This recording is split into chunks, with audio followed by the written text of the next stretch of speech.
threats. Slap me in the face, you know. Mate, if I got what it takes. Anger. Don't, sir, don't. Desperation. Dad, I need to find 2 grand within 5 minutes. What happens when debt I'm not even paying a penny of it. tracks you down? Don't open the gates, mate. We'll force entry. Up and down the UK, Somebody come to the door, please. we see Britain's most resilient High Court enforcement agents We need immediate police assistance. dealing with every debtor's worst nightmare. It's not a wake-up call most people want. Because if you can't pay, Doesn't have a penny, doesn't own anything. they'll take it away.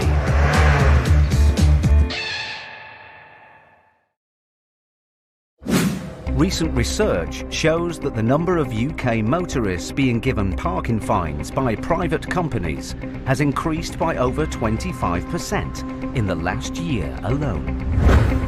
A leading motoring organisation estimates that around 4.5 million tickets were issued by private parking firms last year.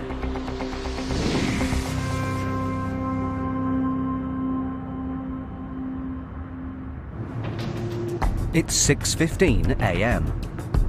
High Court enforcement agents Gary Brown and trainee Connor Jackson are in West London to recover a debt of almost £1,800 owed by Neelam Zagune in unpaid parking fines. Is that a big old rugby ground, isn't it? Do you reckon? Yeah, Bigger than Wembley. it's massive. The agents have been given details of the car in which the parking offences were committed.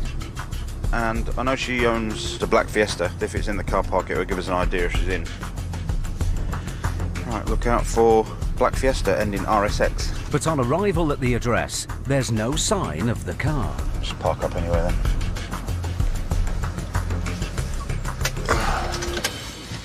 It appears Neelam may have left home already. But Gary and Connor make their way up to the 3rd floor flat to double check. Hello, Neelam. Can you open the door, please?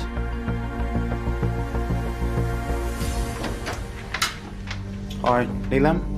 Hi there. My name's Gary Brown. I'm an enforcement agent. This is my colleague, Connor Jackson. You've been taken to court. I think you've been parking your car somewhere where you shouldn't do. So we're here to collect £1,793.77. Okay. You able to pay that? No. Okay. This has gone to court. I've told them that, yes, I am the owner of the vehicle.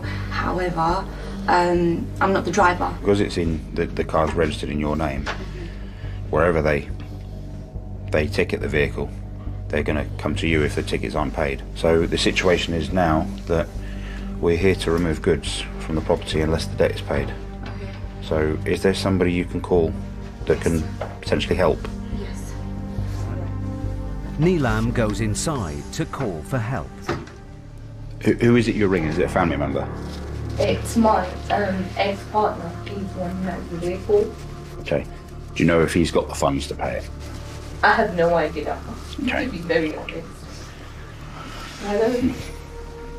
Should I get up? Because I got debt collectors at the door, man, asking me for money for the parking tickets. They're demanding £1,700, otherwise they're gonna take stuff from my house, man. What do you mean the parking tickets aren't even that much? It's gone higher and higher and higher because they're taking it to court. What am I supposed to do? So what am I supposed to do? What do you mean, why would I open the door to them?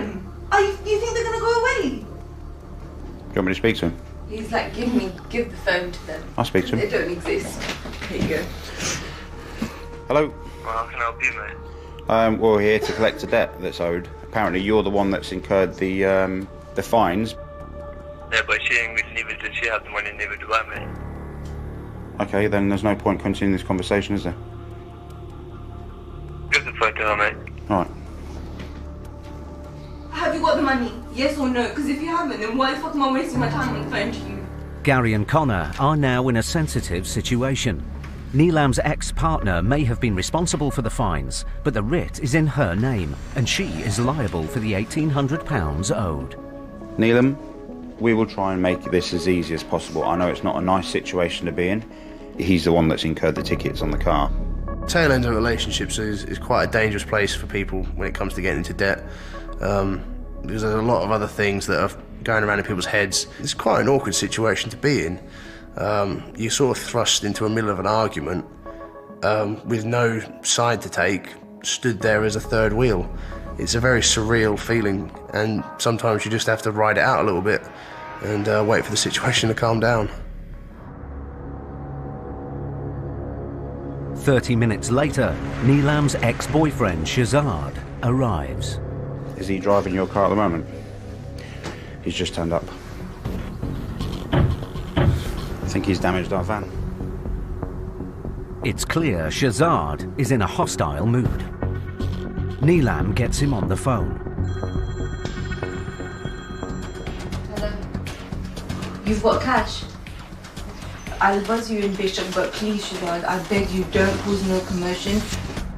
With the promise that he's going to pay up, Neelam lets her ex in. You done something to our van?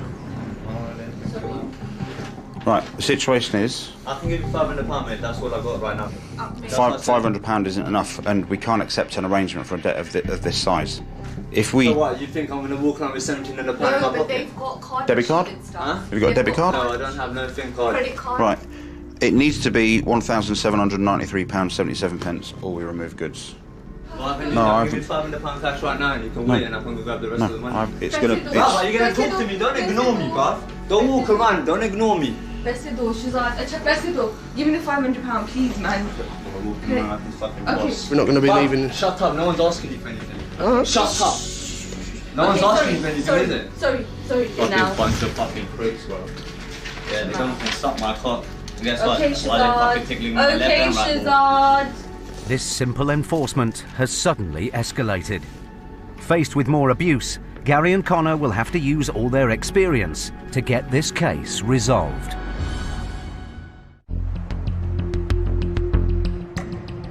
Connor and Gary were in Hounslow, West London. Hello, Neelam, can you open the door, please? To recover a debt of nearly £1,800 owed in parking fines by Neelam Zagune. You able to pay that? It soon became clear that Neelam's ex-partner, Shazad, was responsible for the parking tickets. Have you got the money? Yes or no? Because if you haven't, then why the fuck am I wasting my time on the phone to you? But when he arrived, he immediately tried to intimidate Gary and Connor. I think he's damaged our van. Bunch of fucking pricks, bro. Suck my cock. Now the agents need to try and calm Shazad down and make it clear that his £500 offer is not enough.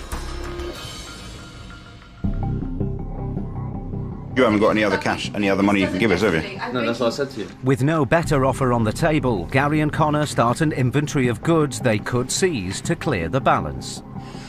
What we have to do is take pictures. I know. Yeah. I know. But then suddenly, Shazad gives Neelam some cash That's £600. and makes for the door. Shazad, Well, you're gonna fucking take our thing as well? Well, maybe. Maybe. See you later. Ignore him, please. He's just very, very stupid. Neelam, don't worry about it. We deal with a lot worse than that. It's fine, don't worry about it. Has he gone home to get the rest, has he? Let's see what sort of time he gets back. All right, I'll inform him to hurry up.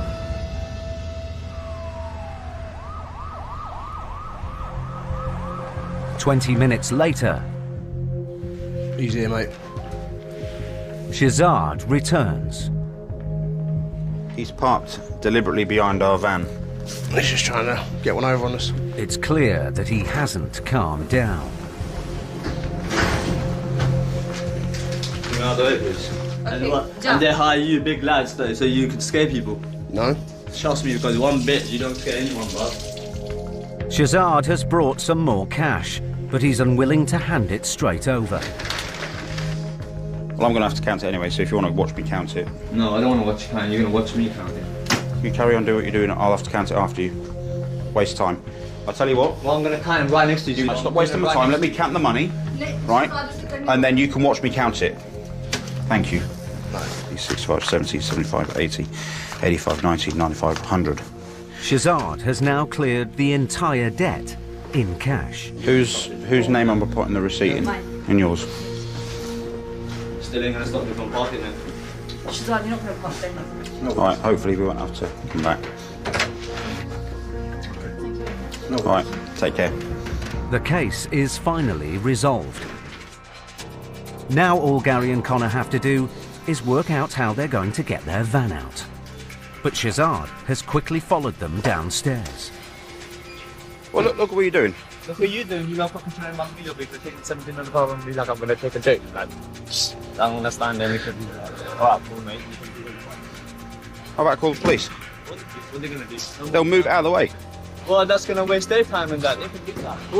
While Connor tries to maneuver the van around the Fiesta, Gary calls the police. Hi there, my name's Gary Brown. I'm an enforcement agent with a High Court writ. We've got the writ paid, but there's a guy out here called Rashad who just wants to cause problems by blocking the car in. What's his game? As Connor backs up, Gary spots something. He's punctured our tyre.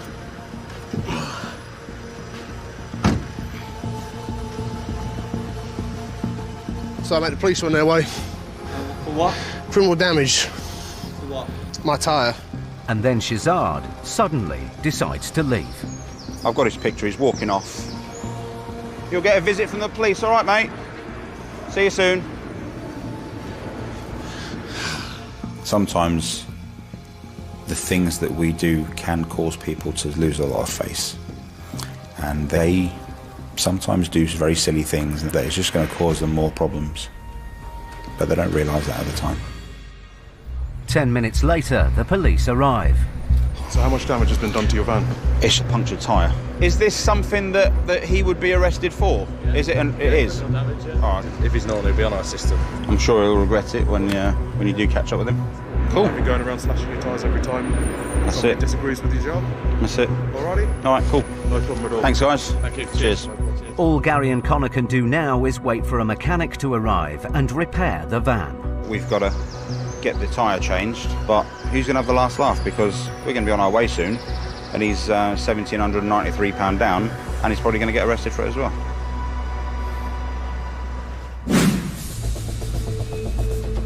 Research has shown that over 1.5 million low-income households in the UK are struggling with extreme levels of debt. Average household debt, including mortgages, is now over £56,000 and is predicted to increase by over 50% in the next 5 years.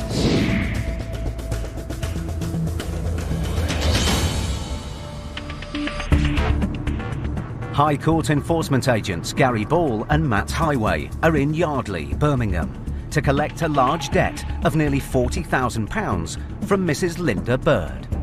Grey, horrible day. Miserable, isn't it? The money is owed to a firm of solicitors for unpaid legal fees arising from a family dispute which began 10 years ago. A lot of money. £38,209.40. It's a massive one, isn't it? The claimant has tried several times over the last decade to get their money back. And so finally, they escalated the case to the High Court in a last-chance bid to reclaim the money they're owed. Yeah, go on. With such a large amount to recover, the agents aren't expecting the full amount today. But if Mrs. Bird doesn't make an acceptable offer, Matt and Gary will have to remove goods to offset at least part of the debt. Hello, sir, how are you? I'm looking for Linda Bird. Right, she's not here. She's not here? No, okay, can you give her a call for me? Who are you, mate? What do you want? That's not problem, I can explain the way. My name's Mr. Highway, so I'm a High Court enforcement agent. Right, okay. Hold on, babe. Can I call you back in 2 minutes? What's it regarding, anyway? I'm here with a writ from the High Court, sir. So that's it. That is all I can tell you at the moment, unfortunately. For what, though? I will need to speak to Linda about it, as you can imagine. Is Linda your mother or partner? Yeah, my mum. Mum, okay. Smashing. The debtor's son, Wayne, gets his mother on the phone. You got High Court enforcement agents here at the fucking front door. Alright, 1 minute. Should be back in a bit, mate. With the door open, Matt takes the opportunity to make peaceful entry into the house. Hold on. Don't come into my house, right? Yeah. Now you're forcing entry. Well, you better get the police here, mate. I don't need police, sir. Well, I do. Hiya, yeah, can I have the police, please? Right, I've had some county court bailiffs turn up at the property. They're not for me, and yet they're forcing through the door, and he's actually making me feel threatened in my own property. The police tell Wayne the agents have every right to be in the house. Well, you've been about as helpful as a fucking turd, so thank you. Fuck you. Thank you. Just come in now. We can make entry through any open door. That's where people often get confused as to what they can and can't do, whether they are able to obstruct us. No, you know, once we've entered, we're there legally and lawfully. 15 minutes later, Mrs. Bird arrives back home. Hiya. Hiya, Linda, you all right? Yes, thank you. Sorry for the disruption. No, it's okay. My name's Matthew High, I'm a High Court Enforcement Agent. I'm here with a... Can you tell me what for, please? Yeah. Right, Do you want to take a seat and we'll have a chat through it, yeah? So, the claimant took you to the county court. They've escalated that to the High Court for enforcement purposes. Yes, who's taking me to High Court? The writ from the High Court commands myself and my colleague to attend here today to ask you for payment or to seize goods to the value of... I don't want to receive my goods. It's a huge amount of money. Are you aware of that? Yeah, it was 25 at the time. It's £38,000 now. Well, I don't know about that because I thought it was squash because I haven't heard from him for 10 years. So that is a bit unfair to me that he's done that to me. It's clear that the size of the debt, now with 10 years' worth of interest added, has come as a shock to Mrs. Bird. Matt needs her to understand what she must do next. We are going to have to do something about this outstanding debt. Yeah. What can you raise at the moment? Well, That's a copy of the warrant for you from the High Court. So I don't know. Right. They're going to want a substantial down payment. It's a £38,000. But I'm going to get money if I haven't got. Yeah. Can I phone him up to make arrangements on the phone? I need to give you £200 a week. Give him a call. Give him a call. Do you mind? Linda calls the claimant's office to try and come to an informal agreement. Hello? Hello, Mrs. Burke. Hello? I'm willing to pay £200 a week and I'll bring you down the office in the morning. I don't mind that. And I didn't know I owed that much. I've got the enforcement blokes here. Do you want to speak to them? Yes, please, yeah. Hello? Hello, madam. It's Gary Ball, the High Court Enforcement Agent. Right, okay. Just hold on there. I'll see what I can do All with right, her. thank you. Bye-bye. Yeah, bye. The office promises to call back, but her son Wayne is not happy with the offer his mother has put forward. Yeah, I'm going to do £200 Well, I'm going to have to rely because I can't empty the stuff. Well, how are you going to, Mum? You can't do yourself like that because you'll have no money to eat, will you? I'm going to have to rely. Yeah, well, you won't be able to eat, will you? That doesn't matter, does it? Then what the fuck you could eat? Talk sense to him because if you start saying you're going to pay something you can't afford and then you relapse on it, he'll be back again. Yeah, large debts are always difficult to collect. You know, when we see £40,000 and £50,000 on a writ, our eyes roll in the back of our head because, you know, unless someone's very well off, most times people will struggle with that sort of debt. 10 minutes later, the claimant's office calls back. Hello? Hello, Gary. Carry on doing what you're doing, please. Okay, carry on. Chances before. All right. Okay, that's... Yeah, rejected. Carry on what you're doing. The agents now have no choice but to start an inventory of goods they could seize to offset some of the £38,000 Linda owes. Lenovo laptop. Xbox, right? Yeah. One. But Wayne has other ideas. Well, you ain't touching that telly or that Xbox. So as far as I've paid for them. As far as and my stuff in my room and my mum's room. Yeah, do you want to get receipts or invoices for them then, bud, and then we'll have a Well, look I'm at them? supposed to prove that. The Christmas presents. They will be seized unless you can prove otherwise. Like, that's my fucking property. I've paid for that. Right. I'm going to go and check through my paperwork. Yeah, I'm going to take two paperwork. There we go. I thought I brought it from Argos, but that's Curry's. That's a receipt at Curry's. But that's for this laptop. Alright, happy with that, mate. Thank you. What's that for, mate? Let's have a look. The documents prove that the assets in the house do belong to Wayne. With nothing to take, Matt and Gary have no choice but to try and negotiate a payment plan Linda can afford, and that the claimant might accept. Linda, how can we resolve this? How can we resolve this? Mate, we can't, to be honest. As Linda is on benefits, The agents need to see proof of her income so they can work out how much she can afford to pay. Have you got a letter for it? You got the letter? Have a look at the door, son. This might help you out, so we need proof that you're getting it. But the situation is clearly taking its toll. Linda, relax. calm down. Calm down. He's just said, look, find the letters and he'll try and help you. I'm as sure much as he'll. he can. If he wants to help you, Do you want me to find have a the look? letters, please. Right? There you go, that's what we need. The documents prove that Linda is on a low income.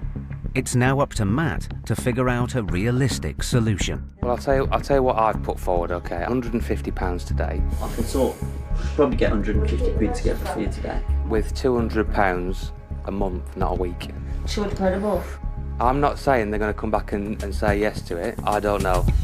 Matt calls the office to see whether the claimant will accept a £200 a month payment plan. Hello? But as they've already rejected Linda's earlier offer of £800 a month, he's not hopeful. So we're at the property at the minute. As far as his assets are concerned, there isn't. So we're a bit big in the middle, but there is an offer of an arrangement, £150 today, with £200 per month going forward. We are able to set arrangements if the claimant, is happy with that. They don't have any obligation to accept an arrangement, but sometimes if there aren't any assets there, then that is the only way to move the case forward. 15 minutes later, the office calls back. Hello? Hi, Matt, it's Ken there. Proposed with me. We want any less than £500 up front and then £300 a month going forward. Speak to you shortly. Cheers. The claimant is prepared to accept a deal, but at a higher monthly rate. So the officer spoke to the client. So what they're saying is that they are willing to enter an agreement with you under different terms. What they say they would like is £500 today. A month? No, today, with £300 a month going forward. I can have it by Friday, but not today. I've got £80 in there and he's got 150, that's all I've got. And you can get the rest to us on Friday? Sorted, yeah. Thank you very much, I really appreciate it. You got a card machine? Alright. Yeah. So, yeah. With the help of her son, Linda has agreed to meet the claimant's request of a £500 down payment paid in 2 instalments. Take your card, buddy. Thank you very much. You're welcome. Linda's son also agrees to help her find the £300 payment plan. But with £38,000 to pay back, it'll be more than 10 years until they're debt-free. All right, Linda, you take care, all right? No worries. Right. You're all sorted, yeah? You understand everything? Okay. See you later. See you later, all right. See you later, mate. Ciao, ciao. Bye-bye.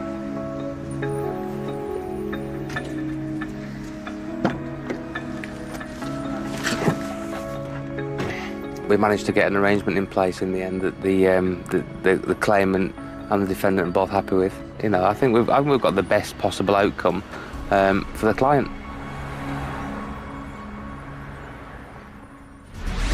Matt and Gary secured a result against the odds. But in Connor and Gary's next case... Excuse me! A lockdown at a car dealership If you don't open the gates, mate, we'll force entry.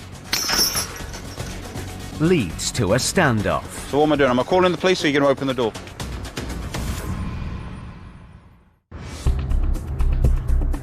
Nearly 30,000 county court judgments were issued against businesses in England and Wales in the first quarter of 2017. The average amount owed now exceeds £2,700, a 36% increase from the previous year.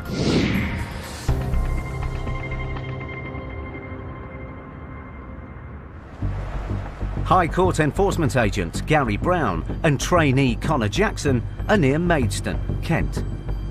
They're hoping to collect a debt of £3,000 owed to a dissatisfied customer by car dealer Richard Adams, trading as Aspire Auto. Oh, here we are. There it is, Gary. Here we go. Ah, there's 2 entrances. There's more than 20 cars in this forecourt, mate.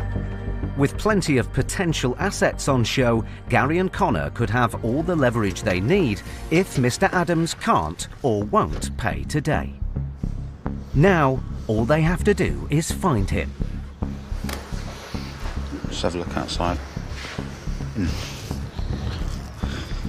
You all right there? Can I speak to the company owner, please? He's not here at the moment, but you can speak to me about it. Okay. We're here about a case where the company's been taken to court. We'll have to speak to him then, I suppose. Yeah, can you get him on the phone for me, please? The employee tries to call the debtor, but he's not picking up. I can't get in touch with him yet. You can't get in touch with him at all? It's just going to answer phone, so. Can you keep trying? I know this isn't your debt or anything, but... I'm going in a minute, so... Okay. I'll try him as well. Please leave your message after the tone. Hello there, my name's Gary Brown, I'm an enforcement agent and I have a High Court writ against Aspire Auto. If you could give me a call back and we can get this resolved hopefully very quickly. Thank you. While Gary and Connor wait for Mr. Adams to get in touch, they spot the dealer's stock list on the office computer. This will be plus services and repairs and stuff, so purchase price is that.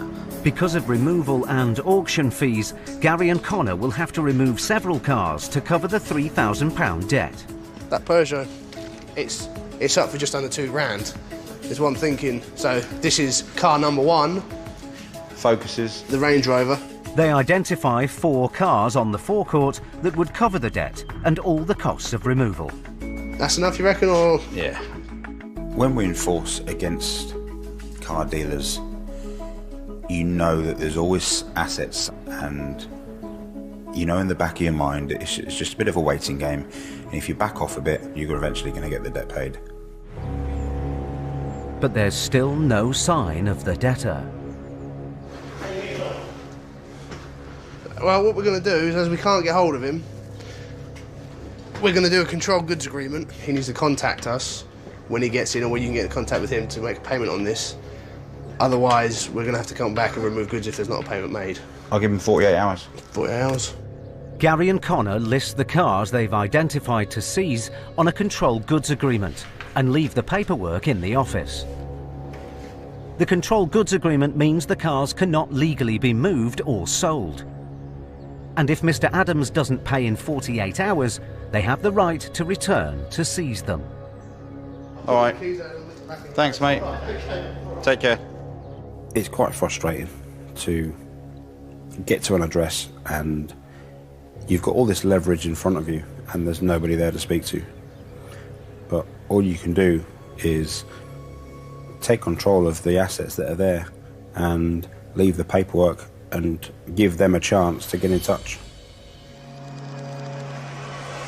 2 days later, Mr. Adams has still not been in touch, and so Gary and Connor are paying another visit to Aspire Auto. But this time, they're in for a surprise. The gates are locked. God's sake. And our Peugeot's not in the showroom anymore. Is it not? No. He's got one of them heavy-duty padlocks on this one. Makes life a bit awkward, doesn't it? Yeah. The other 3 cars Gary and Connor listed on the controlled goods agreement have also disappeared, and the place appears to be empty. So if he has removed the cars, then he is breaking the law, and the police will then become involved, and the cars will be reported as stolen. But there's someone here. But then Gary spots someone leaving the showroom. Excuse me! If you don't open the gates, mate, we'll force entry. Yeah, the guys in there have obviously been briefed not to speak to us. I'm going to go and speak to this fella. There is someone over there. Fellas, I'm about to cut the gate open, OK? So you either want to open it or get this bloke on the phone. Gary sees the man going into another building at the back of the car showroom. Does he lock that gate as well? Get the big yellow scissors out. The writ empowers them to force entry if necessary. Can I get the owner on the phone for me, please? I've got the police on the phone. At the back of the dealership, Gary's in for a surprise. He finds a large working garage.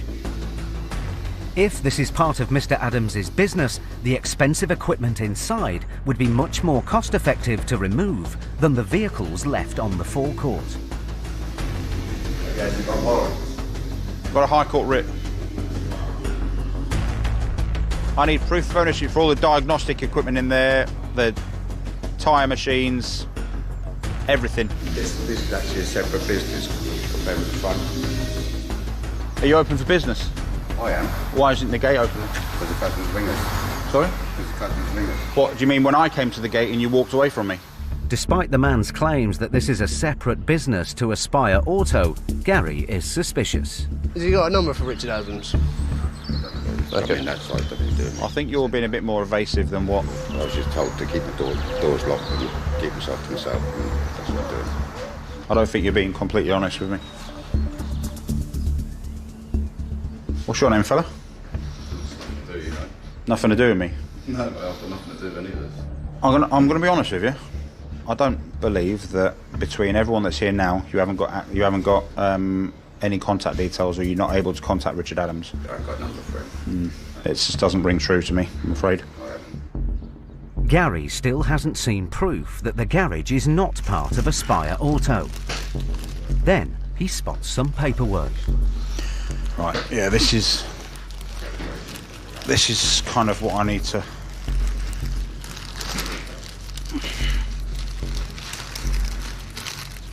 So I've found some receipts here, which they've all got Aspire Auto on. Nail in the coffin. The receipts show that garage repairs and services are being invoiced under the name Aspire Auto. Gary now has the evidence to show that the garage is connected with the debtor company. This guy's locking up the... But then the mechanic takes action of his own. If you lock that, I'll be breaking it open. If you lock that, I'll be breaking it open. You're not doing yourself any favours by doing this. The goods in there, I believe, belong to Aspire Auto. If you don't open these, then I'll call the police, because you deliberately just locked these doors. The police, mate. Come on, let's call the police. Kent Police, please. I need police assistance, please, because I've got people here obstructing me. The police are on their way. But then, Connor spots something in an unlocked car. Gary, mate. Yeah. Oh, hello. All spotted. The diagnostic unit, with its expensive software, could be worth almost £4,000. So this is quite a good piece of leverage you've got. It's probably worth more than any of the cars on the forecourt, but this will fit in the glove box, whereas a car is logistically a lot more difficult to remove. We've got a result. The machine is all the agents need to offset the debt. This is the connector, all the connectors and stuff. All that in there. This is it, mate. This is it cleared. With no need to get into the garage, Gary calls off the police. Can I cancel police assistance, please?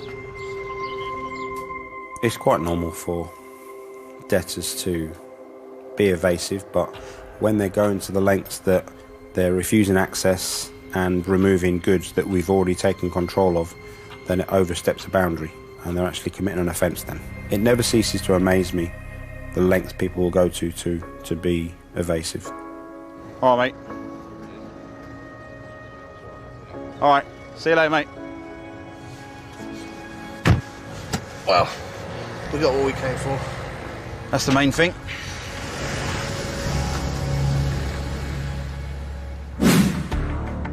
Research has revealed that having children increases the probability of getting into debt by more than 50%. More than a third of UK families with children report that they would have to borrow money to pay for essentials should the cost of living increase.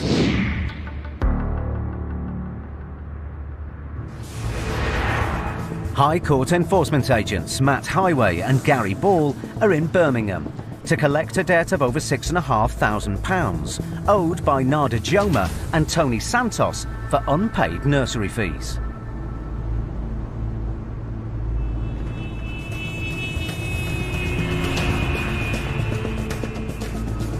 He's a bit of a danger to himself, isn't he? The nursery escalated the case to the High Court. Go over the drive, mate. And now Matt and Gary must collect payment in full today.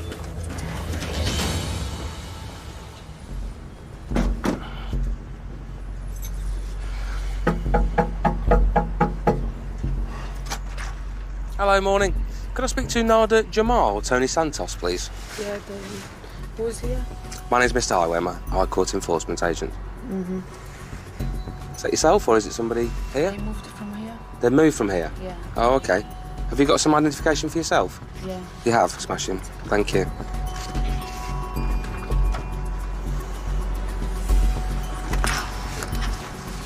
Thank you. The woman shows the agents a passport in the name of Hayam Kadimi. But as this is the address on the writ, the agents have the right to stay and investigate further. Now, when did you move in? About 6 months ago. 6 months ago? You live on your own here? Yeah. With the 3 kids. And is it property rented? Yeah. Have you got a tenancy agreement? If you come back to me after I grab the case, I'll be there. Yeah, you're going to need to find it now, sweet, I'm afraid. We need to see it now. Okay, give me 2 minutes to check, okay? Thank you. But Matt is suspicious. You just play with it for a minute. I'll see if there's any notes on the system. Yeah. Matt turns detective. He checks all the information he's been given about the debtor on his phone. Thank you. Let's get that passport back up again, mate. Excuse me, why are you checking like that? Matt checks the woman's ID with the details on his phone.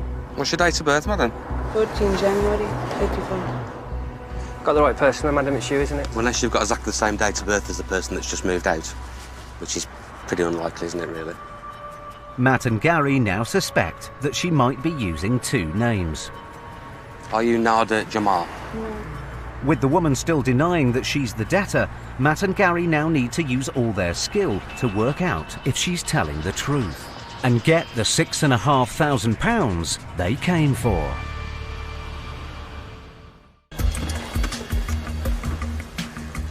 High Court enforcement agents Matt Highway and Gary Ball were at an address in Birmingham, seeking to recover £6,500 from Nada Jomar and Tony Santos. Moved from here? They moved from here? Yeah. Oh, okay. The woman who lives here showed ID with a different name to the one on the writ. Got the right person, madam, it's you, isn't it? Now the agent suspects she is using 2 names. Well, unless you've got exactly the same date of birth as the person that's just moved out, which is pretty unlikely, isn't it, really? Matt hopes his persistence will pay off. No? I will tell you, Tony Santos is my ex-partner. He's your ex-partner? Yeah. Right, smashing. Now we're getting somewhere now, aren't we? He's not here. He's not here? He left the country. Right, okay. And you're not Nada Jamal? No. You're not? But Matt is not giving up. The agents look inside the property. They want to find evidence to confirm their suspicions that the woman is using 2 names and that she is the debtor that they're looking for. Is this my paper? Sorry? Is this my paper? It's one of your letters, yeah. Why are you checking my letter? I can check anything that's in the property. Gary then makes an important discovery. What's her name on the writ? Jomar. Her residence permit? Nada Abdul Hamid Jamal. One name on a court writ, one name on a passport, same lady. Well, that's the game, isn't it? That's how the game's played. The document proves that the woman is the debtor, Nada Jomar, after all. So do you want to talk some sense now? Your name's Nada Jamal. Tony's your ex-partner, yes? Yeah. Correct. Smashing. When you find that bit of evidence, and you know it is checkmate. You know, there's nowhere for the defendant to go. They've got to either deal with it or lose something, and all that's left to do is take the money. With her deceit uncovered, the agents can now continue to enforce the writ. So we're here with a High Court writ this morning on behalf of probably a day nursery that your children went to, I'd have thought. It's now been escalated to the High Court for enforcement purposes. So we're here today to remove £6,568.32 worth of goods. The only way to stop that from happening is to pay in full. In full? Yes. £6,568.32. So if you'd like to make some phone calls, if you need to, or if you need to contact Tony, I don't know. Yeah. Okay, smashing. Nada tries to get her ex-partner, Tony, on the phone, but he's not picking up. You need to speak to him, because unless we get payment, then we're removing goods. So if you want to avoid that, then you need to speak to him. He's not answering. No? Can you pay this amount, madam? $6,568.32. You want to come back for me after? No, thank you. Wait, I don't think you understand. We're here to either remove goods to this amount. The only way to stop that is to pay. With no offer of payment and Nada unable to reach her former partner, the agents have no choice but to seize assets. Matt turns his attention to the car parked outside. Just stick a clamp on that. Chevrolet, mate. But the value of the car would only cover part of the debt. So the agents need to start an inventory of goods inside the house for other assets they could seize. I'll just start taking pictures of the items. Right? Yeah, I got TV, mate, to start with. Top there as well. Oh, and a PS4 as well. I'm telling you, take whatever you want to take. No, it's fine. But as the agents continue their inventory, they make a surprising discovery. Oh, this is an interesting one, Mr. Ball. Gary. Yeah? Where are you? What's that? She's also a special constable for Northamptonshire Police. You're joking. It absolutely beggars belief. She's learning to be a special constable. So are you a special constable then? Yeah, just 4 weeks left. Can I give you a little piece of advice? Yeah. If you're going to be a police officer, the next time someone comes and asks you a question, you need to answer it truthfully. I know. And I told you to take everything. I give you my car. I said take my car even. Because I know you're doing your job and I can't take all this hassle. It's too much for me. Sometimes if the if the debt's a considerable amount of money, the defendant will actually rather that you take something because they know the value of it. They know what it is to them. They bought it originally. So if they paid £1,500 to £2,000 for it, they know that's what it's worth to them. So if you're there looking for £4,000 or £5,000, then sometimes that's the best outlet for the defendant to say, well, OK, just take the car. The agents have now been in the house for an hour and a half. It's nearly 9 a.m. and Nada needs to take her children to school. This is the house key. This one is, yeah. Yeah, and this is the car key. Yeah. With her car seized, the family go off in a taxi, leaving the agents to continue the enforcement alone. She's left the property now. So she's gone and said, crack on, do what you like and see you later. So we've got very little choice now but to remove goods. The assets in the house aren't enough to cover the £6,500 debt, so Matt decides to take the car. Hello. Hi, mate. Where's the car got to go to? Because I'll probably just drive it there, save waiting for recovery. OK. The agents lock up and leave the property.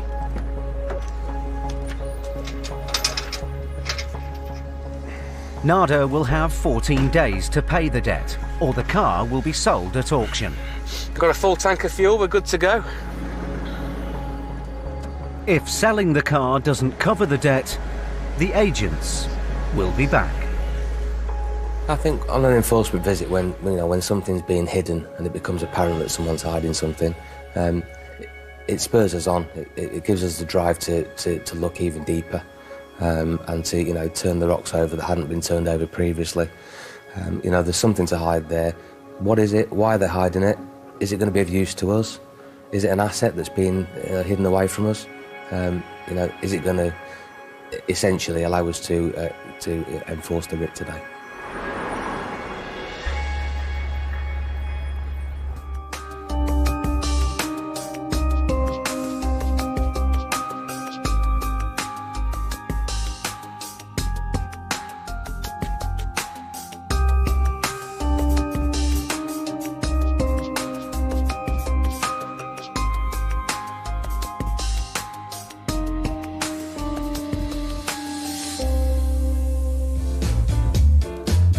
You Can't Pay Will Take It Away is back same time next week.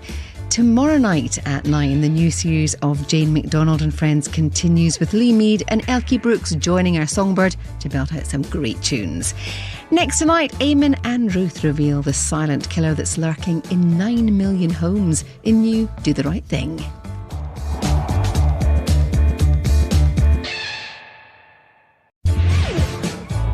Threats.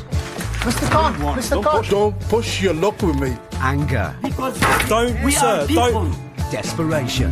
I'm going to palm the dog out. I'm going to palm the dog. What happens when debt I know my rights. Do not touch me again. tracks you down? I'm not even paying a penny of it. Up and down the UK. Nobody had that kind of cash. We see Britain's most resilient High Court enforcement agents. Can't believe that's been in there. Dealing with every debtor's worst nightmare. It's my daughter's birthday today. Because if you can't pay, I really don't have any money to make payment. they'll take it away.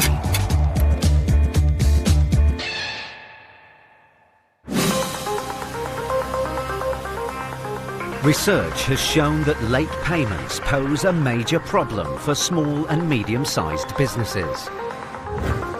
Nearly 1 in 3 payments to small companies are late, and this is estimated to cost the UK economy £2.5 billion a year.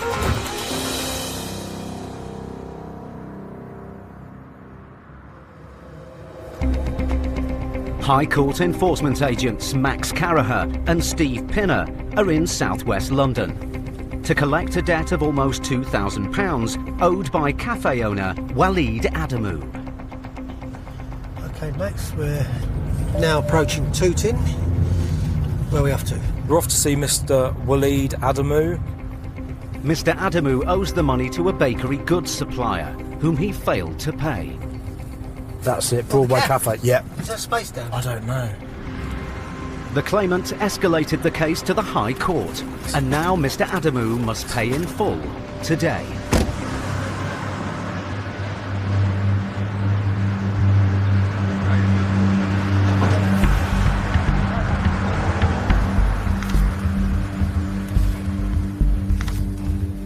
Hello, sir. Hello, how are you? Are you Waleed? No, I'm not Waleed. I'm here to speak to Waleed Adamu. He's not here Waleed anymore. That's my ID here. The man shows Max a credit card.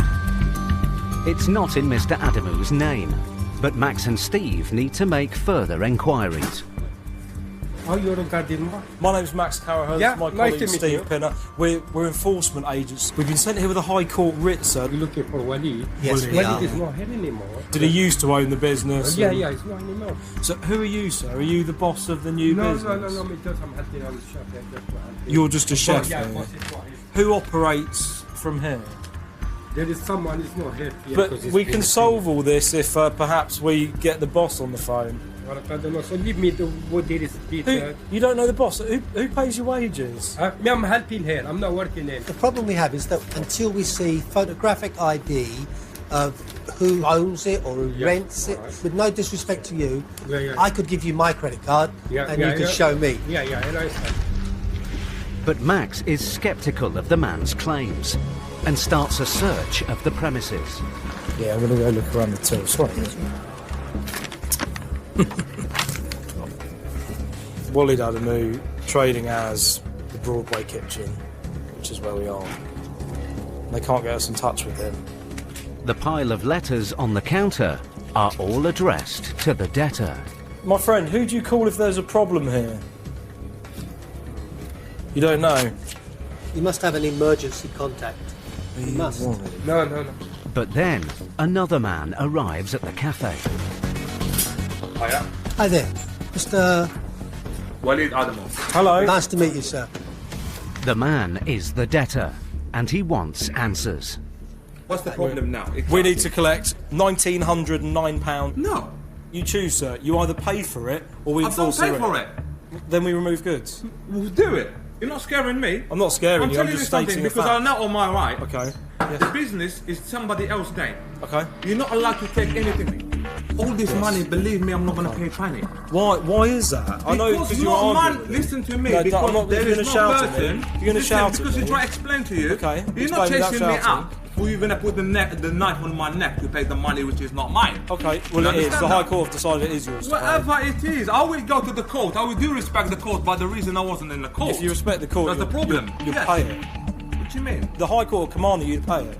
You affect my business today big time. You've affected your own business, sir. You're making a scene. It doesn't work like this. But when there's contractors here removing goods, it will cause more problems. This is not the way you behave with the people. You come into the premises and you come in like I would remove your goods. Why are you going to remove my goods for? Why? Well, yes. You just said they're your goods. Yeah. I thought they weren't your goods. It's my business, yes.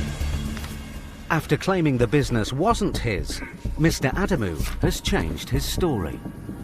Seriously, you got in my nerves. Well, because the way you're dealing with me, I don't like it. You know Are you going to pay it and then we'll leave? Listen to me. Yes. Could you just get out from the bar there and come back this side?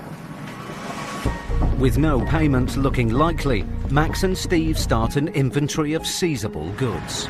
But Mr. Adamu isn't calming down. Why you are like making me wind up? Because you're telling me Try not to. that you're gonna move the goods and all these things. That's not the way you behave with the people. You're gonna remove all the goods here. Yeah.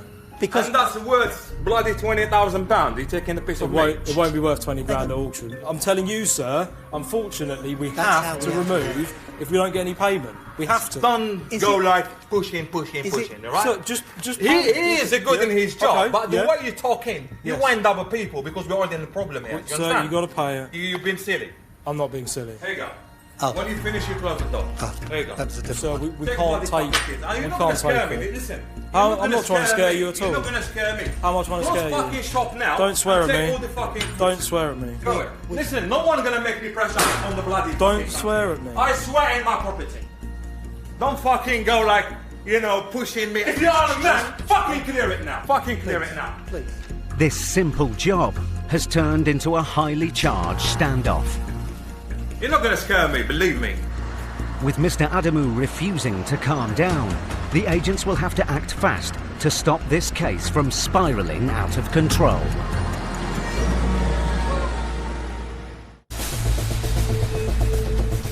Max Caraher and Steve Pinner were in southwest London to recover nearly £2,000 owed by a cafe owner. Who operates from here? The man they first met denied the debtor, Mr. Adamu, still owned the cafe. Yes, we are. He's not here anymore. But then Mr. Adamu arrived. Hi there, Mr. Walid Adamu. He said he couldn't pay. I'm not gonna pay a penny. But as Max started listing assets, Mr. Adamu began to lose his temper. Listen, no one's gonna make me pressure. If you're a man, fucking clear it now. Now, the agents have to try and get this case back on track. But Mr. Adamu is still angry. I came into this country with £2 in my pocket, you understand? You just put it in your head. Okay. And no one fucking make me pressure to make a loan. I don't do loan. Sir, you need to cash take in a my deep breath. pocket. That's what I'm paying. Sir, You chill out. understand? You're not listening, okay? I'm You're not listening listening. to you. Clear it. Wow. He doesn't like you. Oh, not a good day. With the debtor now gone, the agents have no choice but to remove assets in his absence, adding further fees to the debt.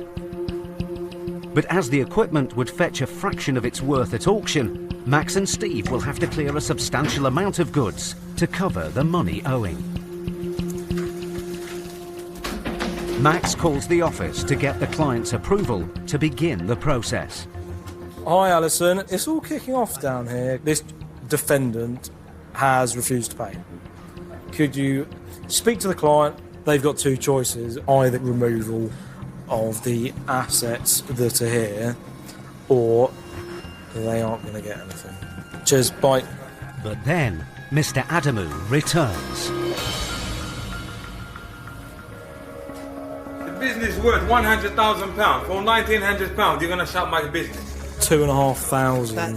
It's gone up. Pizza oven Yes. costs £2,000. Okay, at Yes. auction it won't cost £2,000. How much are you gonna cost? £1? No idea. How much? I don't. Show me the auctions then. I'm gonna buy all equipment from there. You can go to the auction. Yeah, show me. Do me a favour. Yes. Don't shout at me. Yeah, okay. I shout. Is there a problem for you? It is. Yeah, I'm not going to I don't listen. care. If you I'm don't just like gonna- it, move. No, we've got to take the goods. Okay, you'll lose them because of your stubbornness. You are a geezer, you know the tricks, you know what I mean? You're tricky, you know what I mean? You're a street boy, you know what I mean? I'm a street You boy. like, you know No, the tricks, you know I'm not in a this street flashlight boy. play with me. I'm not playing with you. Don't take in a piss. I'm not taking alright? a piss out of you. Because the way you're talking, you're telling me that's fucking worth like £1. That oven, yeah? In how much worth? How much? No idea. You live in the UK. Come on. Come on. Well, Lee.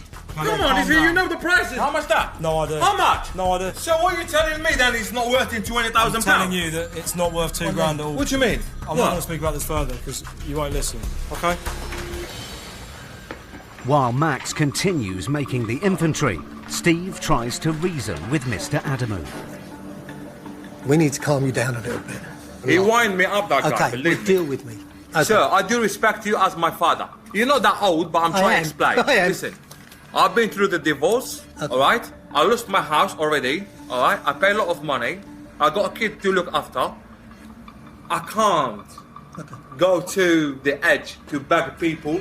I'm a good person. I'm paying the rate. I'm paying I'll tell you things, what, brother. for a good person, you're really, really loud. I'm very loud. You are. I am loud. I think the age difference of Steve and myself can really benefit a situation that is spiralling out of control. Because Steve is a few years older than me, people could perhaps talk to him as the fatherly figure. With Mr. Adamu calmer, he makes the agents a surprising offer. I've said I'll no. give you my watch, No, Rolex. no. £7,000. Oh, is it a real Rolex? Take it. Oh, that's not fake. It is fake. Believe me, no, brother. Do you want to go get documents for that? It's fake. It's not. It is definitely Believe me, fake. it's not. It's fake. You two, are never going to get on. No, it's fake. I've seized lots of real Rolexes in my career. The agents can't accept the watch, but it's now 20 minutes since Max called for permission from the claimant to remove goods. And with afternoon rush hour traffic building up, Max is concerned that organising a specialist removal of heavy kitchen equipment now may prove difficult. He speaks to the office.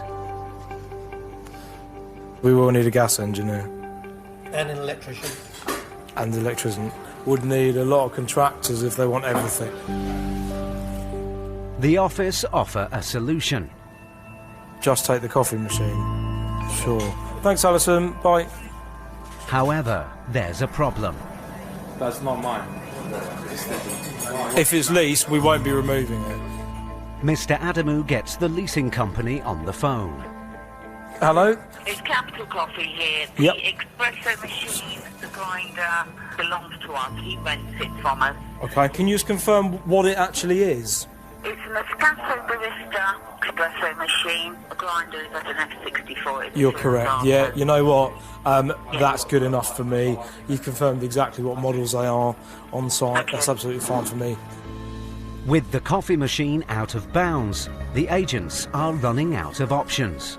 All they can do now is to give Mr. Adamu some extra time to come up with the money. No good news yet. This is the control goods agreement.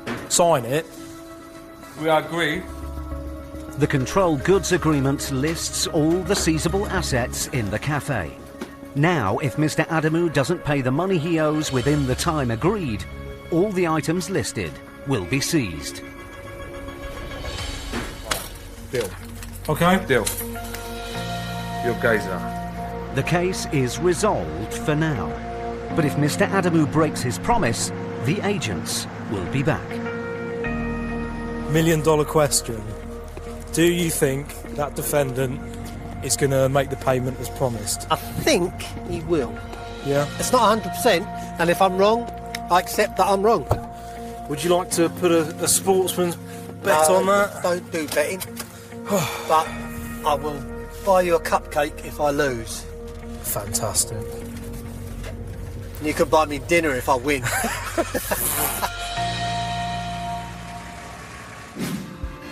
This year, personal debt in the UK is expected to hit levels not seen since the 2008 financial crash. The total amount owed has increased by nearly £50 billion in the last year and currently stands at over £1.5 trillion.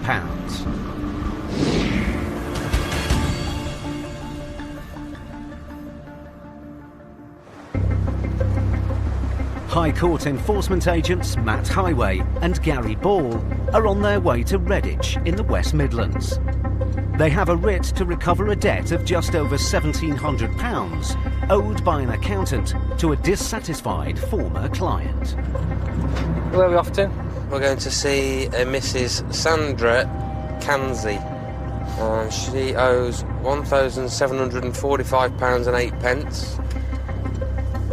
Mrs. Kanzi's former client hired a new accountant who advised that sections of Mrs. Kanzi's work needed redoing. Lovely views, aren't they? The ex-client took Mrs. Kanzi to court to recover their costs and won. Now she must pay the money she owes in full today. Hello, sir, how are you? Can I speak to Mrs. Sandra Kanzi, please? Is she not? Could you give her a call for me? What's it to do with? My name's Matthew Highway, sir. I'm a High Court enforcement agent. Oh, hello. Here with a High Court writ today. Oh, okay. Perhaps if I can speak to her, we can probably get the matter resolved. Okay. The man, Sandra's partner, David, gets her on the phone. Hello there, my name's Matthew Highway. I'm a High Court enforcement agent. Yeah. I'm at your property today with a High Court writ. Right, okay. So it's to do with the CCJ that went through court on Snabbernesca to the High Court for enforcement purposes. There's an outstanding balance of £1,745.08 payable. I can't give you that money today. Right. Is it okay to disclose the information to this gentleman? Is it your husband, is it? Of course, Yeah. he's my partner. No worries. Yeah. Thank you. Can I speak to him then? Yeah, And of then course. Just 1 second. Can you not borrow it from somebody? No? Yeah, you come home when you're ready, yeah. Okay, right. I've got a mower you can have. Right, Those. okay. So we go and have a look at that? We'd much rather... We can do, but we'd much rather not go through that process. No, I know, but... We'd much rather get this resolved. Sure. It isn't absolute fortunes. Trouble is, we've got a big house, but we haven't got lots of... Right, okay. Which you'll see. Let's go and have a look around there while we're waiting. Come on then. Thank you. Whilst they wait for Mrs. Kanzi to return home, the agents go inside to look for assets they could seize if she doesn't pay. But they're in for a surprise. Well, I haven't seen a Christmas tree for a while. In April. You can see how well organised we are. That telly I have to leave on because that won't turn on. Oh, there's a piano, but that's not worth anything. We got that free. We're not very well organised, I'm afraid. Be careful as you go. There's loads of stuff everywhere. This is the playroom. Look, my daughter's 17 today, so... Right. Any more rooms down here, or...? Yeah, there's a study. You can have a look in there. Yeah, that's a bit dishevelled. I say, we may finish this house one day. One day. How long have you been here? Quite a while. Have you? Yeah. There's not much there, I don't think. More hoarding? Yeah. The large family house is in a state of disarray, and there doesn't appear to be any assets of value worth seizing. Oh, you're all right? Yeah, it's all right. Just moving the exercise bike out of the way. Oh, okay. That doesn't work, would you believe? Now all the agents can do is wait for Mrs. Kanzi's return to see whether she can raise any cash. We'll make you a cup of tea, but I don't think you deserve it. All right, okay. Yes, that's what you think. Would you like a tea? I've been nicer to you than anybody else today. You didn't seem very nice. Yeah. No, I appreciate that. White, no sugar? White with 1 sugar, please. That's all right. No, I'm all right, thank you. No, I won't put anything in it, honest. I'm going to watch you, don't worry. You know what? Worst things I've got to see. They do? Thank you so much. Thank you. Are you not married to Sandra then? No, 28 years. You've been together? Yeah. Really? Just never got round to that, have I? It's on your to-do list. She's a little bit of an avoider. Yeah. She'll see something and think, I'll deal with that later. Yeah. And then there it is. Yeah. Do you know what I mean? Unfortunately, we're not able to avoid No, it. I know. I wish you were. Some people react with craziness, jumping up and down, physical violence, verbal abuse, and some people just haven't got it in them and would much rather deal with it. And it is a much more pleasant experience for us. 40 minutes after she was called, Sandra arrives home. Hi, Sandra. Hello. How are you? Feeling better? Yeah, had better days.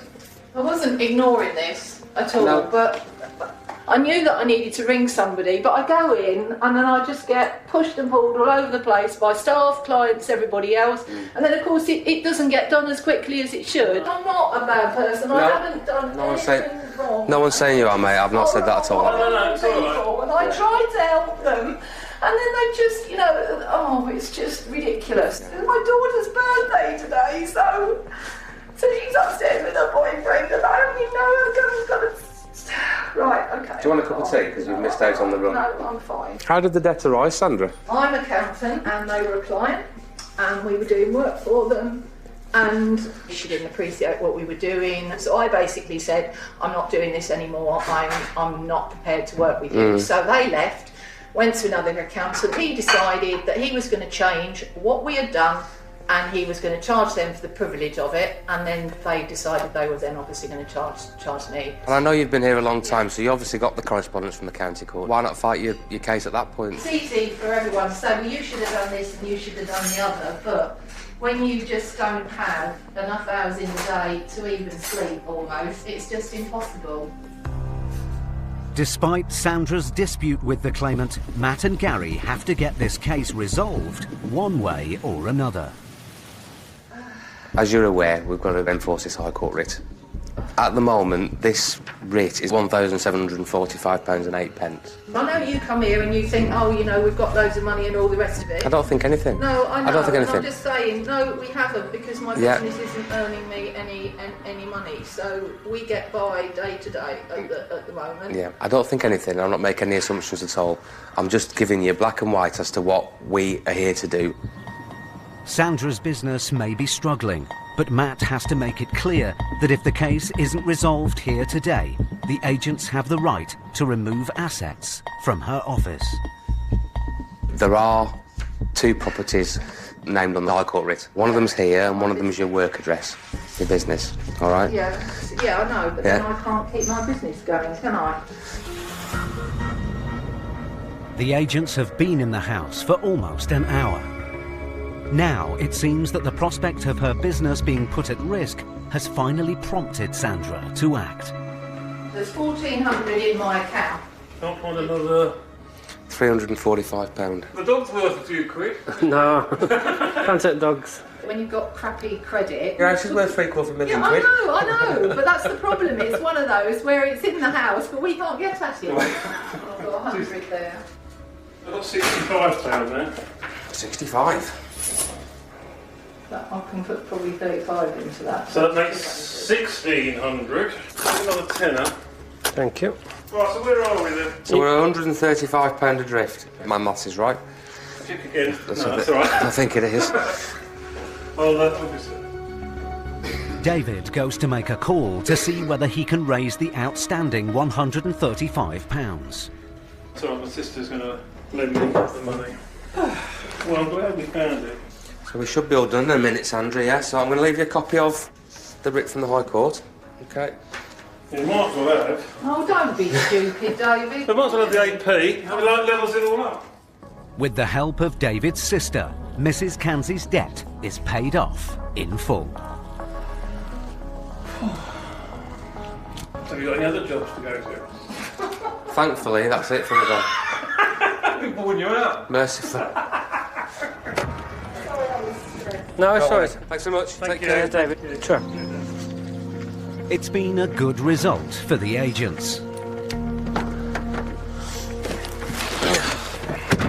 Lovely couple. What's happening with the garage? Needs a new door. It's on his list of things to do. Typical example of being asset rich. Well, £750,000 house, but struggling to find a tenner.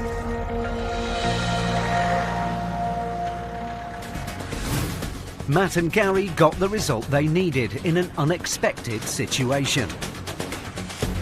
But in Max and Paul's next case, I really don't have any money to make payments. a debtor in denial risks losing everything. This can't be right. It is, I'm afraid. In the first quarter of 2017, nearly 300,000 county court judgments were issued against individuals in England and Wales. Rising by over a third from the previous year, they now stand at the highest level recorded in over a decade.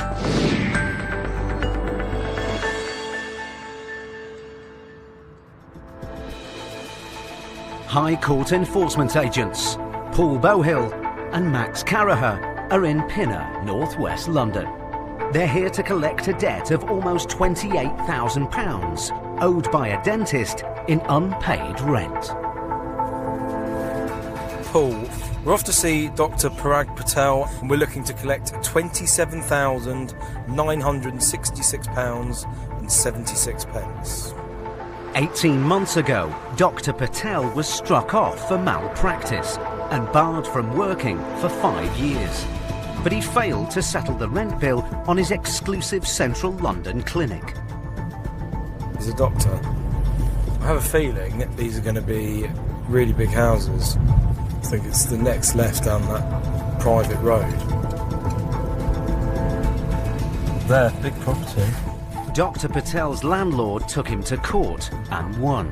Now he must pay the £28,000 he owes today in cash or goods. Well, they could all not be on finance. I bet that 07 plate BM isn't.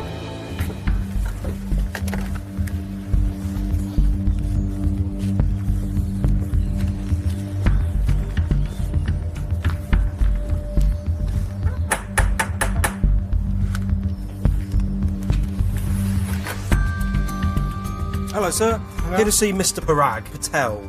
This is my son, not here. Where is he? I don't know. Whose property is this? Family, my property. Your My property? other two sons' property. Okay. He has nothing to do here. Certainly. Can I see the paperwork for who lives in this house? Paperwork? Yes. Hey, yeah, you can come in. Come in and have a look. I'll shut the door. He has nothing to do with here. Despite the debtor's father's claims, this is the address on the writ, and the agents have the right to investigate whether he's telling the truth. Max immediately spots some paperwork. Here we go. Parag Patel. You cannot take without his permission. I can, I'm afraid, sir. This is not his room. Please, don't see this paper.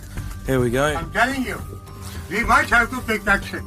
The debtor's father is keen to remove the paperwork, but Max has already seen enough. There's his mail here. There's his belongings here with his name on it. It's completely reasonable for us to assume that he resides here. Is your son, Dr. Patel, in this country? Yeah, he is in this country. Is he coming home tonight? Well, you make up. It's clear that this is Dr. Patel's home. This room is your son's room. And the agents have the right to remove goods belonging to him, even in his absence. So Max turns his attention to the expensive cars parked outside and goes in search of keys.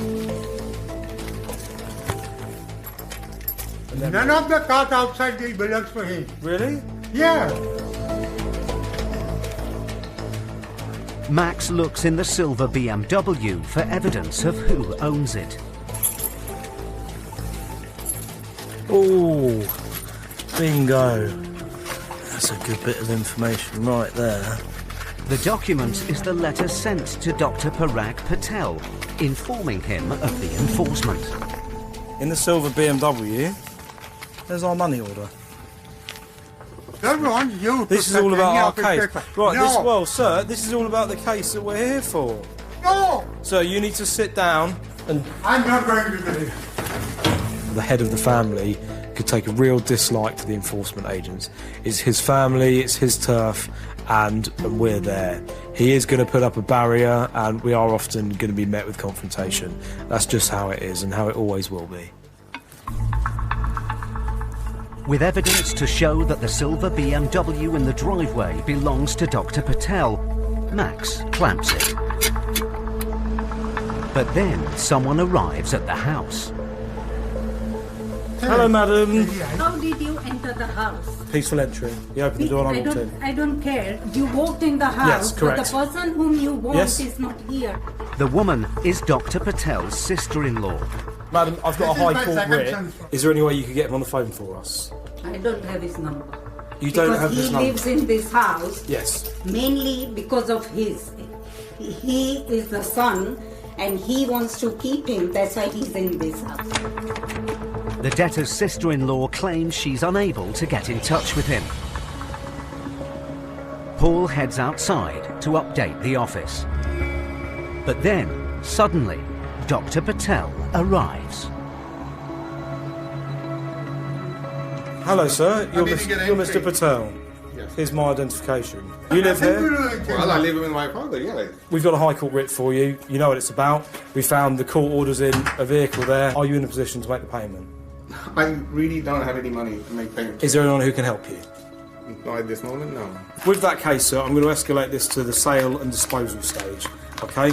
The new balance is £30,737.56. We are now going to remove what assets we see fit to try and cover this debt. Not my property. Okay, you need to prove it. I don't have to prove anything. I think I need to call the police. This is so so there's no need to swear. Just deal with the car. Who does the silver BMW belong to? My wife. You need to prove it, or we'll take it. How can I prove it? Original bills of sale. I'll see what I can find. Dr. Patel and his sister-in-law go in search of documents to prove that the silver BMW doesn't belong to him. Can this work? No. This document is not proof of ownership. I can't submit that. The tax reminder is addressed to Dr. Patel's wife, but it isn't proof that she owns the car. And with no other evidence to prove it isn't his, the agents can seize it today. But before they call recovery, Max wants to give Dr. Patel one last chance to pay. What could you do on a monthly basis? What can you afford in your current position? Because I have to sell this to the claimant. £100. A couple of £100. They won't accept that, but they would want a substantial down payment before they. So you're not earning sufficient money to make any payments towards this at all. I've been struck up for a while now, so I put everything in there to keep it going. Presumably you're living at the moment. You're earning I'm money. living because of their hospitality. It was 110,000, and I put it down to 24 with borrowed and stuff like that. Right? So it's not that I haven't paid them. People can be at the top of their game, and then things can change, and then debt can drag them down and change the way they live, change what their family thinks of them, and then the last thing they want is enforcement agents turning up. With no decent offer of payment on the table, Paul calls for recovery. Helen, can we arrange to come and pick this car up if we got indemnity for it, please? While the agents wait, Mr. Patel's father seems keen to make amends. He's listening nicely, but you are not, you know. I'm listening, sir. You are young and you've got black hair. Let it be white, and you will understand better than what he understands. I will try, sir. I'm sure about it. I will try my best to. Hopefully, with age will come wisdom. Thank you very much for at least listening. Take care. Be lucky. Okay, thank you very much. Wish you good luck. 10 minutes later, the recovery vehicle arrives. This can't be right. It is, I'm afraid. The car will now be stored for 14 days. If Dr. Patel can prove within that time that the car does in fact belong to his wife, it will be returned. It's up to her to prove. It could be the original bill of sale to show that it was actually sold to her, not you. If you get that, give me a call. But if no proof is forthcoming, the car will be sold at auction and the agents will be back for the balance.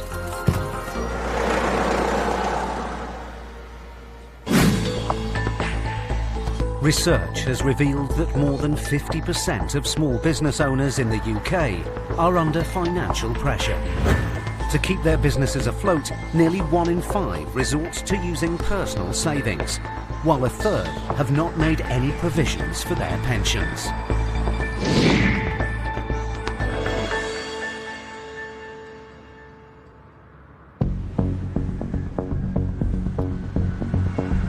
High Court enforcement agents Matt Highway and Gary Ball are in Weymouth, Dorset, to collect over £5,000 owed by a building company to a security firm.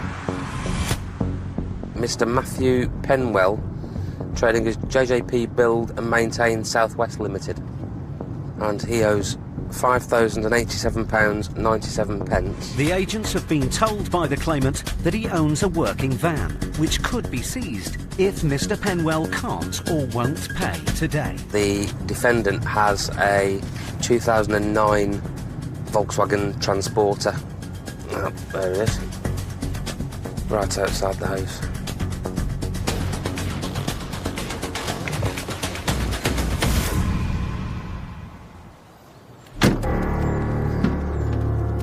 It's a valuable asset. Gary takes immediate action and clamps the van.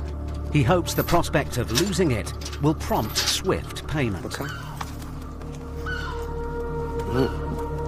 Big dog.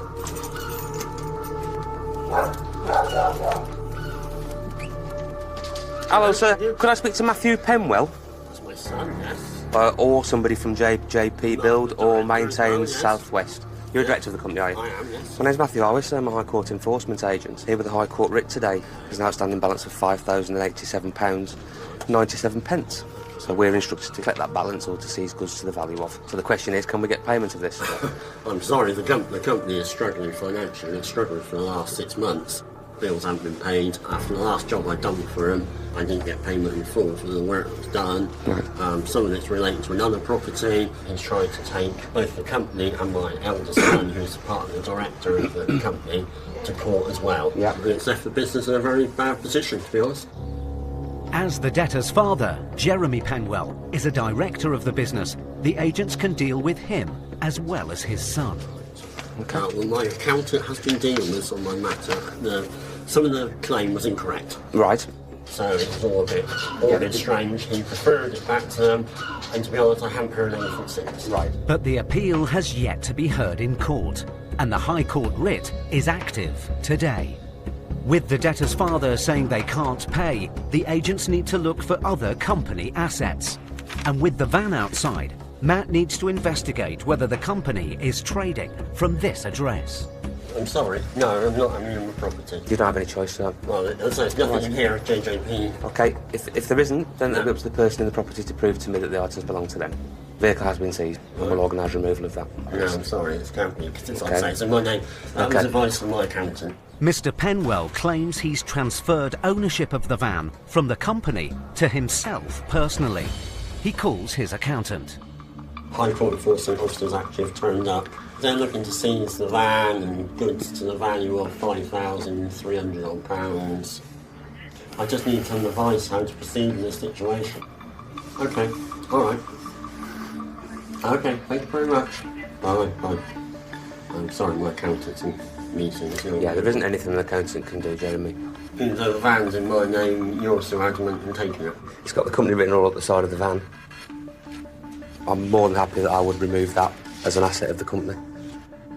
Just to let you know, if we do have to go to what's called stage 3 of enforcement, it does add another £1,100 onto the debt. As much as it is our job, it's the last thing we want to do is be taking things away from people, but unfortunately, when the court's commanded it, that is what we have to do. The van's worth more than that anyway. We'll get an auction value on it.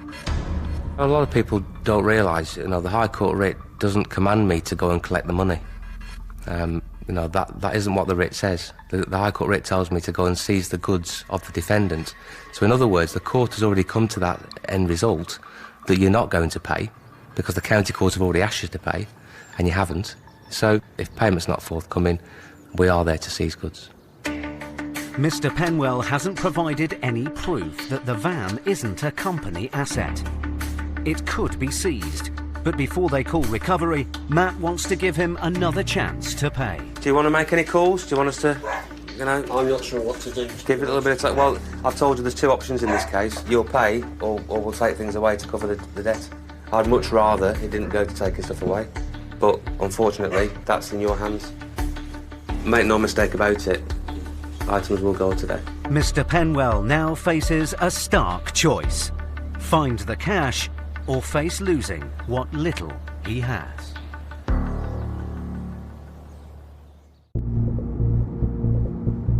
High Court enforcement agents Matt and Gary were in Weymouth to collect over £5,000 owed by a building company. Could I speak to Matthew Penwell? That's my son, yes.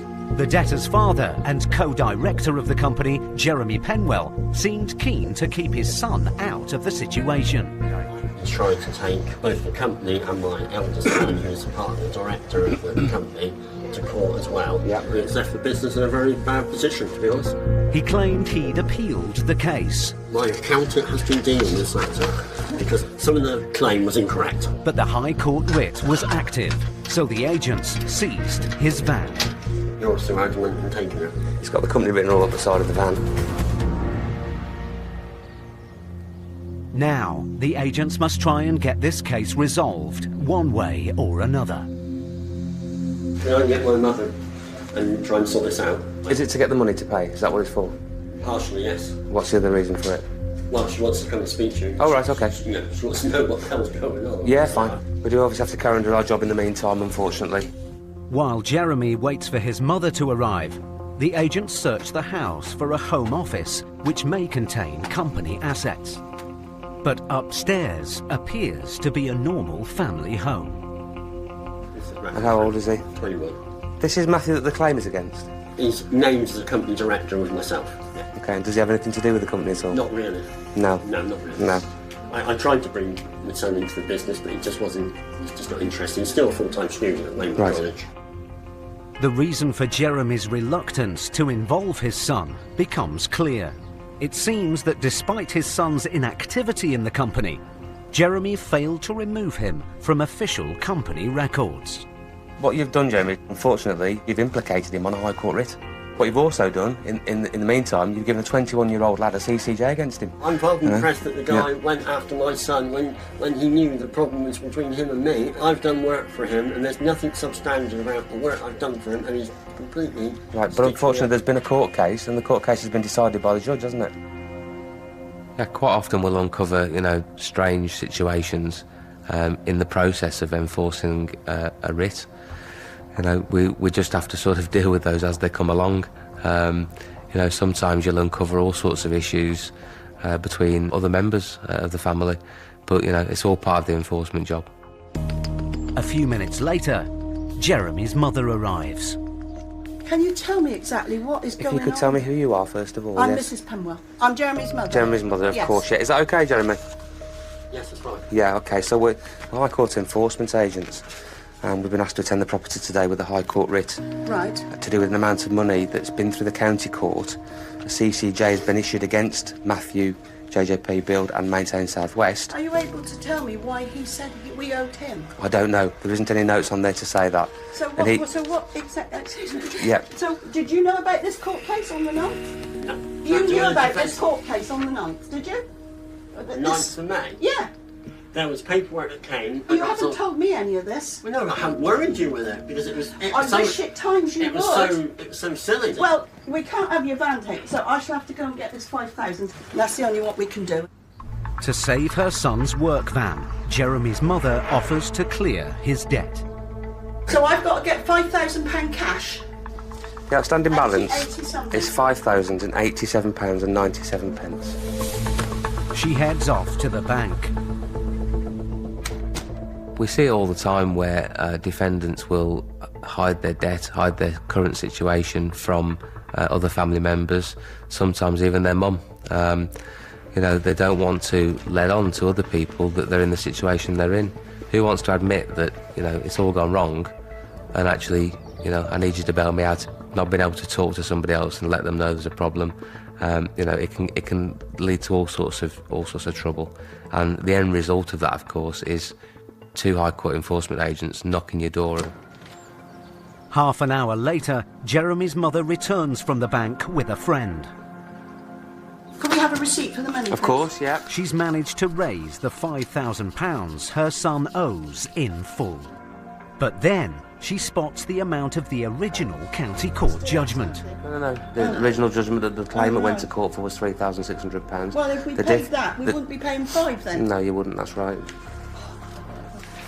Just going to get the clamp off for him. Copy of the writs there, Jeremy, and a receipt for the payment in full, all right? I know it's not a great circumstance, but I'm sorry, I can only be as gentle as I can be. Thank you, Jeremy. Take care. With the debt paid in full, Gary unclamps the van and the case is resolved. Mum was absolutely livid. If this had been dealt with earlier, it could have been settled with £3,600. And instead, today she's paying over £5,000. But it is what it is. It's done. We've got the payment for the claimant. They'll be happy.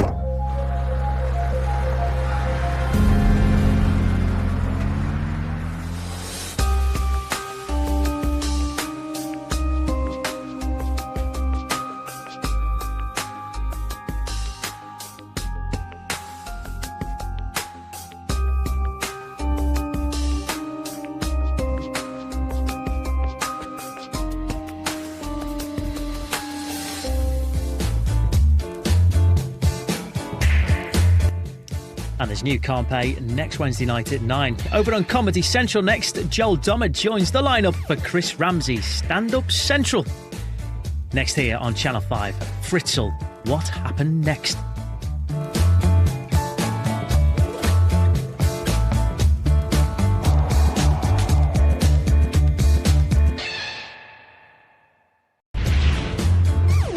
Threats, I'll smash his head. anger, Get over here! desperation. I can't pay it. What happens when debt You think you can tear my family apart? tracks you down?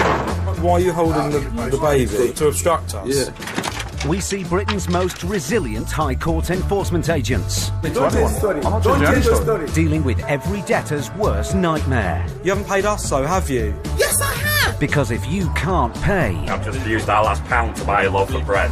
they'll take it away.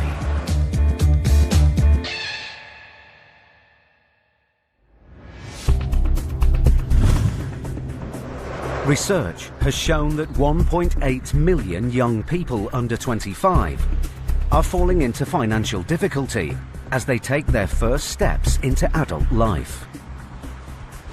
A recent survey has shown that over 50% of young adults say they regularly worry about money, while almost a third feel their debts are a heavy burden.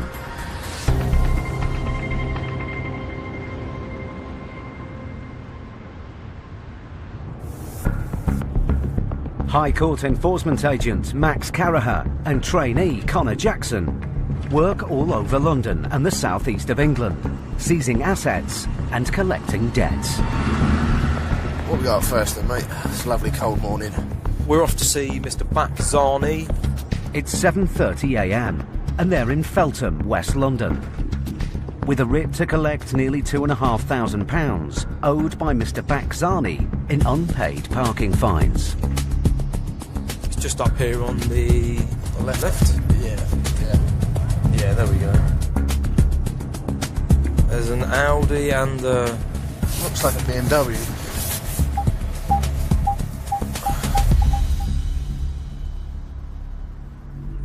There's someone in, mate. Movement. Yeah. If they belong to Mr. Zani, the two vehicles parked outside the property could be seized if he can't or won't pay. Thanks, I was coming, mate. Good morning. Here to see Baczani. Is that you? Yep. Hello, mate. My name's Mr. Caraher. I'm a High Court enforcement agent. Go on. This is my colleague Connor Jackson. We've got a High Court writ for you back. Yeah, go on. From Yeah, go on. outstanding balance of £2,340 and 20 pence. So what do you want me to do? Make the payment. Well, I can't make a payment. If you can't indeed pay it, we've got no other option but to enforce the writ. What does that mean? Removal of goods. From where? The property. This is not my property. Okay, but this is where we've got the writ and you live here. Doesn't mean it's my property. Sure, but you'll have goods in here that are yours. This is my mother's property. Mr. Zani is listed on the electoral roll at the address. As there is no proof this isn't his home, the agents have the right to stay and enforce the writ. Now Max turns his attention to the cars in the drive. I want proof of ownership of these vehicles. Which ones? These two vehicles here. They're not mine. They're not yours? Whose are they? You're gonna have to find out. Okay, obviously the onus of proof is on yourself, not us. What about this vehicle here? It's not my vehicle. So you're not going to help me at all? You're not going to... I'm just saying it's not my vehicle. With Mr. Zani refusing to show evidence that the cars don't belong to him, Connor clamps the Audi. And Max inspects the BMW. I've got proof of that. Hold on. Listen, I can enter it and I'm going to. This does not belong to me. This is what I'm telling you. Can I see some proof, sir? Yes, I can. Thank you very much. You can show me that. My car. Listen, that's all I've got. Listen, madam, madam, if you show me some proof that it's yours, yes. Please, it's madam. my car. While Mr. Zani's mother, originally from Albania, argues with Max, Connor spots an open door and the agents take their opportunity to gain peaceful entry. Listen to me. It's I'm my listening. house. Madam, It's don't my shout at me. Listen, it's my house. It's my not house. gonna- Can I see proof? It's my house. It's not my son's house. He's not. Madam, we're not leaving. We're not leaving this property. It's very early in the morning. He's here. We've got a High Court writ to say he lives here. Madam, don't touch it. We'll just call the police, madam, if we get touched. Okay, we're not having that. Can you let us through? Give me a phone. No, I can't let you. Can you let me through? No. Why not? Do you want to phone the police, mate? You don't have. Yes, please. Yeah, okay. Madam, we've got a right to be here. Okay. With Mr. Zani determined not to let the agents go any further than the hallway, Connor calls the police. So I'm a High Court enforcement agent. I'm at a property in Feltham. We require police assistance, please. But then, Mr. Zani takes drastic action. He picks up a young child and starts to film the agents on his phone. Why are you holding the baby? I'm holding the baby for you. To obstruct us? Yeah. No, I'm not to obstruct you. I think it's very irresponsible if you're holding a kid in front of me just to obstruct me, okay? I'm not obstructing. But you came in you're front obstructing of me. So what we're going to do is we'll wait here until the police, then they'll tell you to move. Okay? That's fine. If a person is willing to use a child as a human shield, I really think it says a lot about that individual. It makes our job more difficult in the sense that we don't want to injure children or get in their way. It's putting a child in such a dangerous position. Moments later, the police arrive on the scene. Morning. And Mr. Zani puts down the child. We've attended this address to speak to this gentleman here. Are you trying to seize the vehicle? We're trying to get a payment for it's unpaid parking tickets. My colleague's got the High Court writ as well. He's inside. We need to find out if you live here. Oh, I don't live here. This is my mom's property. The property is registered under her name. You mum? Yes. We come in. Well, one second. I'm going to translate for her. With the police now trying to reason with Mr. Zani and his mother, Max decides to take the opportunity to start looking for goods in the house. Connor, come in. We're going to start an inventory. We're going to start then, guys. But even with the police present, Mr. Zani still won't let Connor in and is refusing to stand aside. Excuse me. One second. Excuse me, sir. Don't obstruct me. Do not obstruct me. 1 second. Do not obstruct me. I'm not obstructing. You're obstructing me. I'm talking to the officer. Mind out your way, please. Okay. Take your hands off me. Right. I'm coming inside. Sir, move. Guys, you'll be. It's obstruction of an enforcement agent. Don't push it. It's my property. This is obstruction of an enforcement agent. We'll be arrested. Wait, can I see you sign it? No, it's guys, my move out of the way, please. No, it's not permission to come my house. No. A straightforward debt collection has turned into a highly charged standoff. The case is on a knife edge, and Max and Connor must act fast to stop the situation becoming dangerous.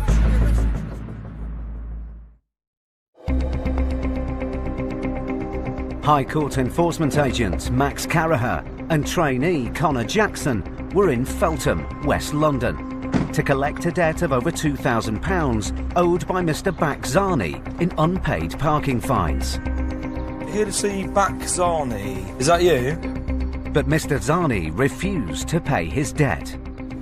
I can't make a payment. And resorted to extreme measures to block the agents from entering into the property. I think it's very irresponsible if you're holding a kid in front of me just to obstruct me. The police were called to the scene, and emotions got out of hand. Sir, move. Guys, you'll be. It's obstruction of an enforcement agent. Now, with the help of the police, the agents must calm the family down and get this debt recovery back on track. Right, guys, can we all move? Okay, listen, we don't want to push, etc. Okay, you'll be arrested if you don't move. Honestly, If you do move, you'll be arrested. madam, please move. I don't. Nobody wants to do this. I do not want to arrest you. But if you do not move... For what? Just for what? At risk of being arrested, the debtor's mother finally lets Max and Connor pass. But they're in for a disappointment. There's nothing inside the house worth seizing of any value. The best option for us here is going to be to remove the vehicle. That's what we'll go for.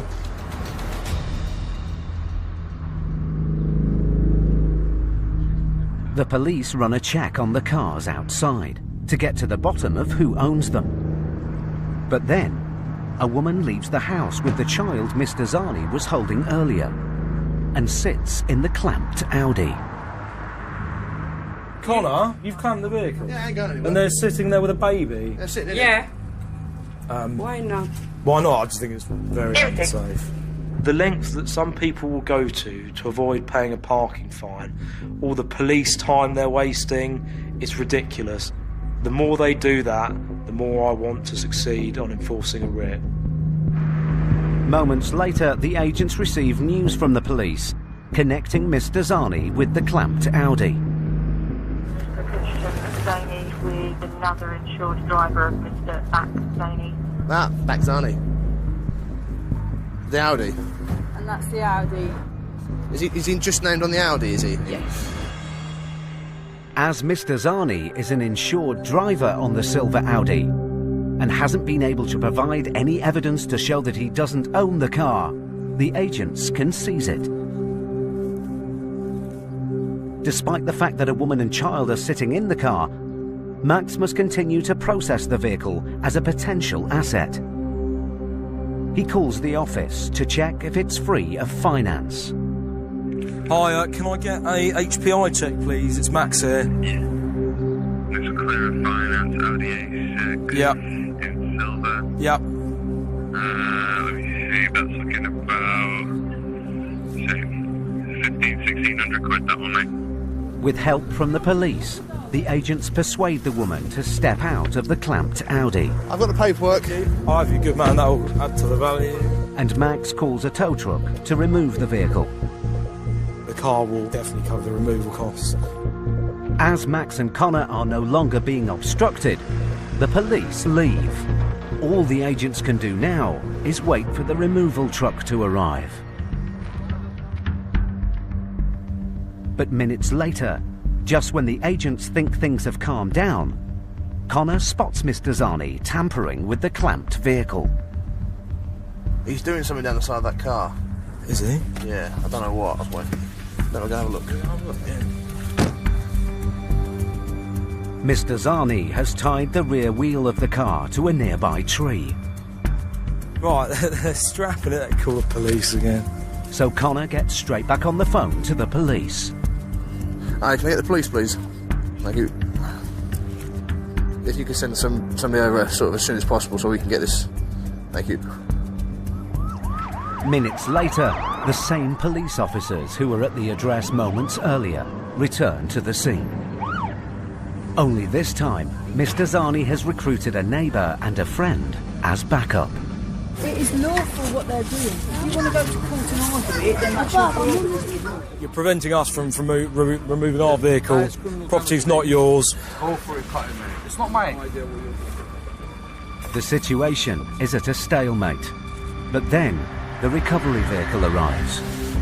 Here we go. Truck's here. Hello. Hi, are you alright? But with a thick strap tied to the rear wheel, removing the car isn't going to be straightforward. It's attached to his car? It's still attached to his car. I only see who's going to cut that rope. That's a 50 quid rope. But Connor thinks on his feet. So let's just take the wheel off. Oh, absolutely, we can do that, yeah. And will you be able to get it on the vehicle still? Yeah. Excellent. Can we crack on with that now? Sorry, mate. Yeah. Okay. Yeah, wheels coming off. Let's go. You're going to damage the vehicle, love. That's not how you do it. Don't touch or interfere.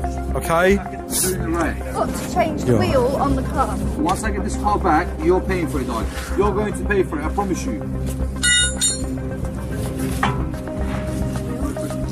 Good work. Unintimidated by Mr. Zani, the recovery assistant changes the wheel, and the Audi can now be seized. But to be sure that Mr. Zani and his family can't obstruct them any further, the agents must now act fast. We're just going to move the tow truck off onto the road out the way of everybody else. But let's go. Let's move the vehicle. Connor instructs the recovery vehicle to leave the drive before moving the Audi away from the house. As soon as we get parked up, we can start loading it. Literally, we want to load this up as quick as possible.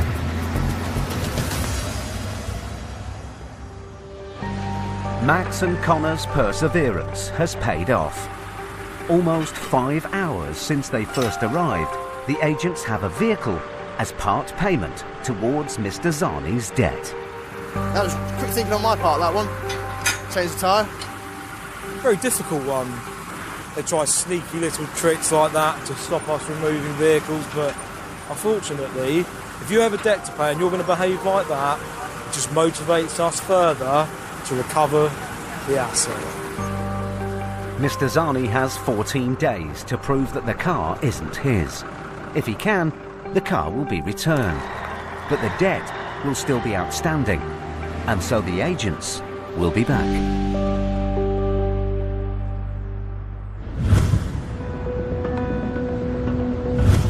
A recent survey by a leading charity reveals that families with children are more than twice as likely to be in debt than those without. 1 in 5 families with children in England and Wales have struggled with debt problems in the last year, with almost a third owing more than £5,000.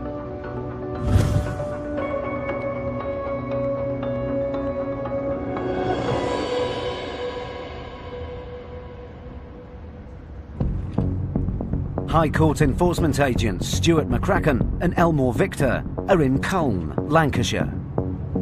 Right, Vic, enlighten me. What are we doing at this part of the country on a beautiful morning?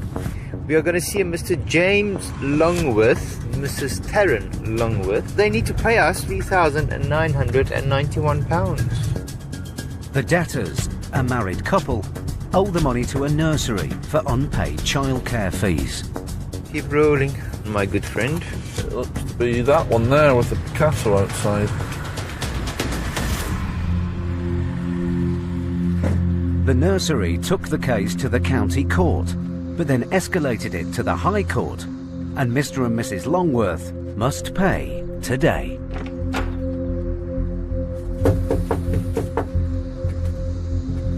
Hello. Hiya, mate. You all right? Step outside. I'll stay here at the moment, No, sir. step outside, I'll please. stay here at the moment, sir. Let's ring the police, please. Yeah, ring the police, no problem at all.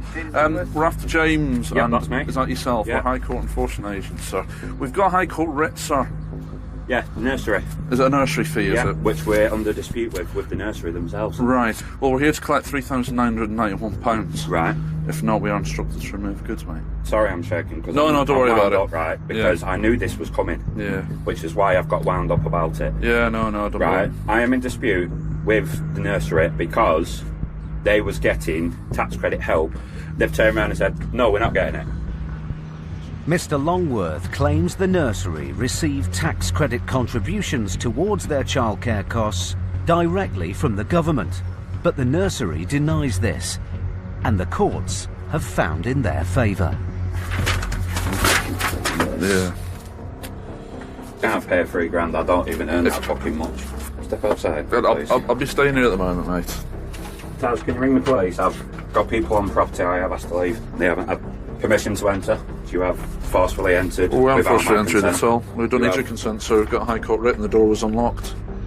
Everyone's got a right to protect the property. Nobody wants somebody walking onto their property with an intent to remove goods, but we are like a dog with a bone. Nothing's going to deter us, and we will stay there until the end.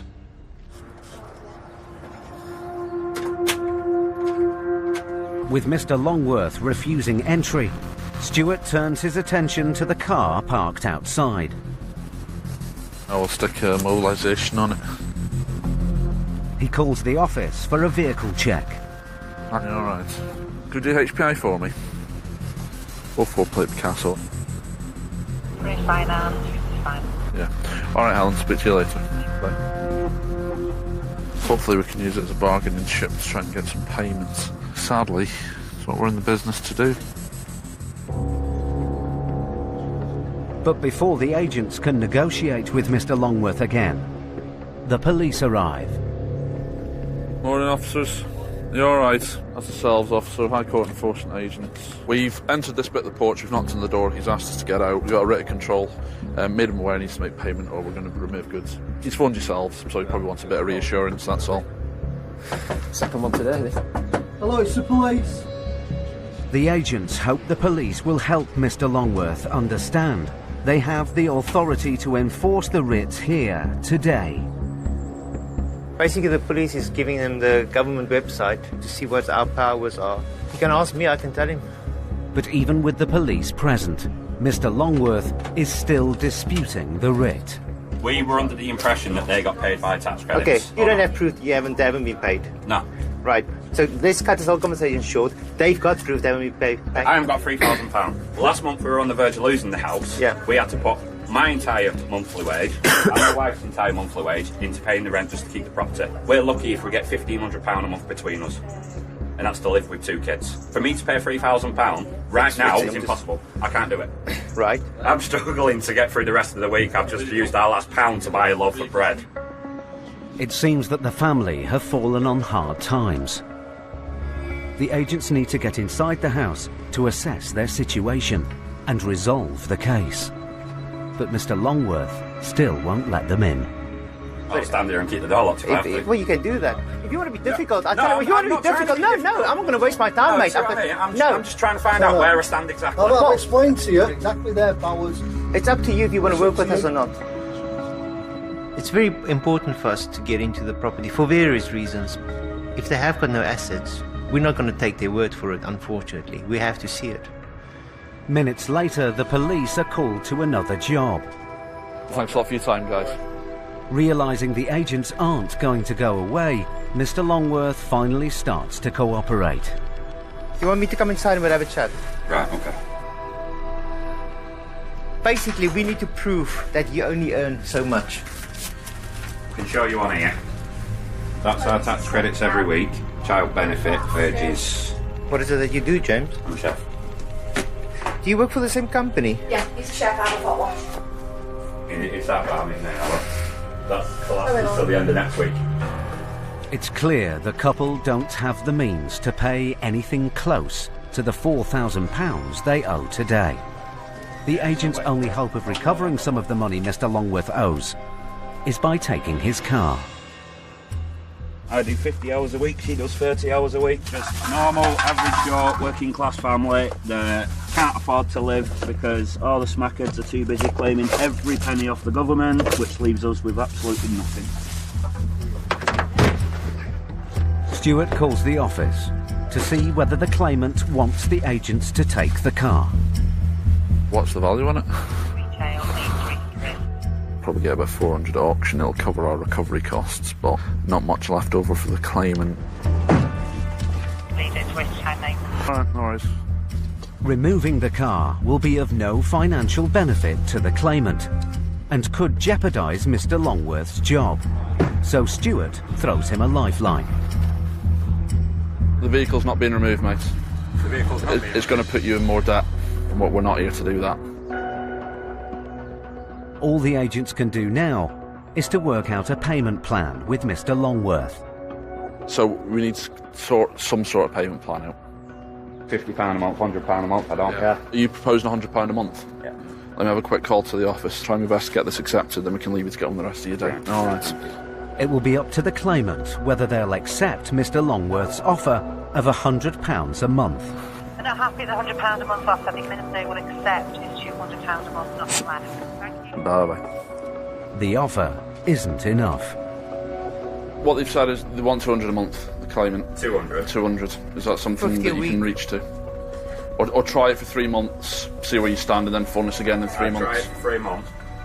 £200 a month with a 3-month review, Vic. The case is resolved for now. But if Mr. Longworth defaults on his payment plan, the agents will return. If you don't stick to that arrangement, we'll come back and we'll remove the vehicle. Mr. Longworth has been given a second chance. But as the debt will take almost 2 years to pay off, there are tough times ahead. It's likely 50 hours a week will be going up to 60 hours a week. Right, take it easy anyway. Alright, see you later.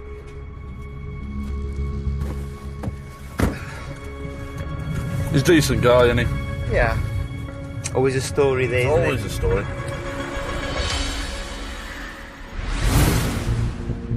Stuart and Vic managed to get the best result they could. But in Max and Steve's next case, they face a debt in a very unexpected place. Listen, I've just transferred. Madam, please don't money. shout at me. I'm taking all the chairs and the kit.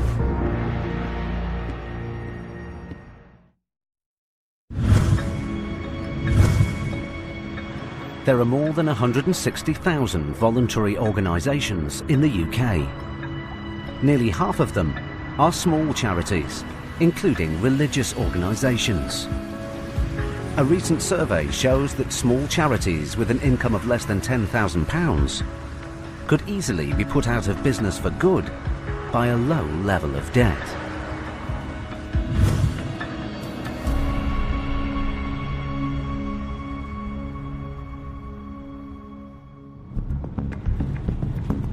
High Court enforcement agents Steve Pinner and Max Caraher are back on the road. Today they're in Luton, Bedfordshire, to collect over £8,000 owed by a church ministry. The name of our defaulter is In His Presence Worship Ministry. We're looking to collect a total of £8,412. The church pastors have fallen behind with their rent. It's not a very Christian thing to do, is it? And Max and Steve must collect full payment today.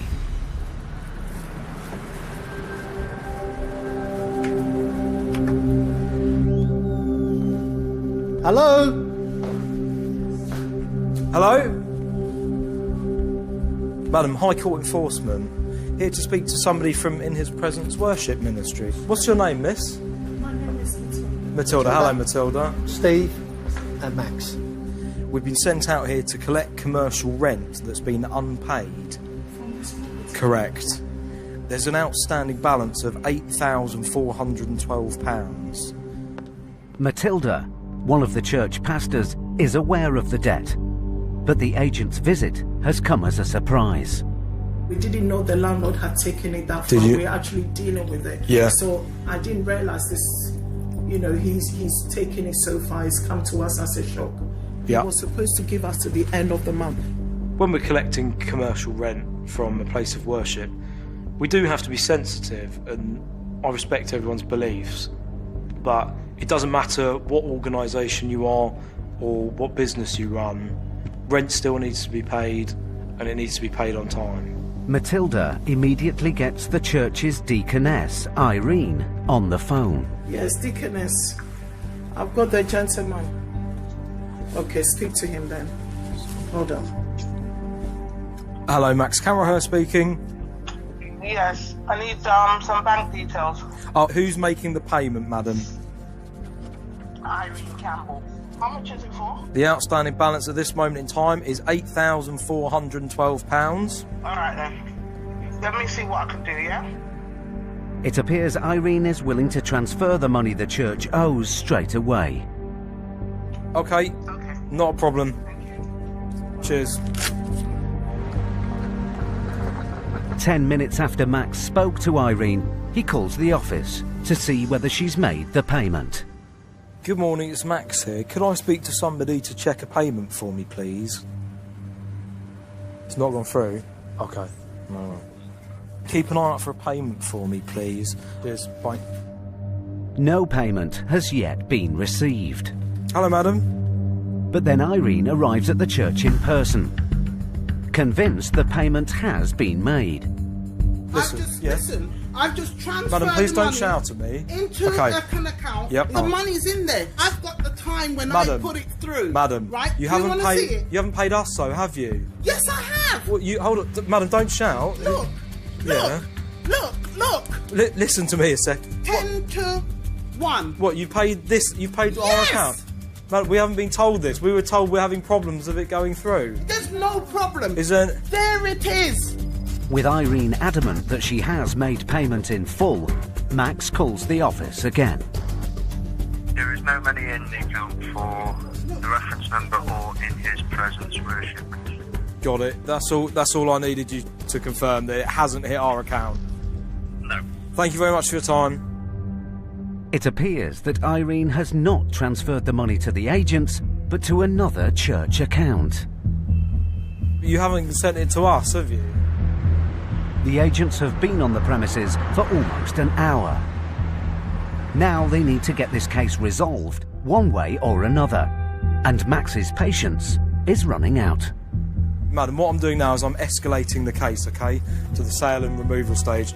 The outstanding balance now is 9,000. You're supposed to wait. I'm not paying 9,000. You are paying No, I'm 9,000. not. You're paying £9,084. No, I'm not. You don't have to. That's fine. I'm paying £8,412. You're paying £9,084, madam. I'm not.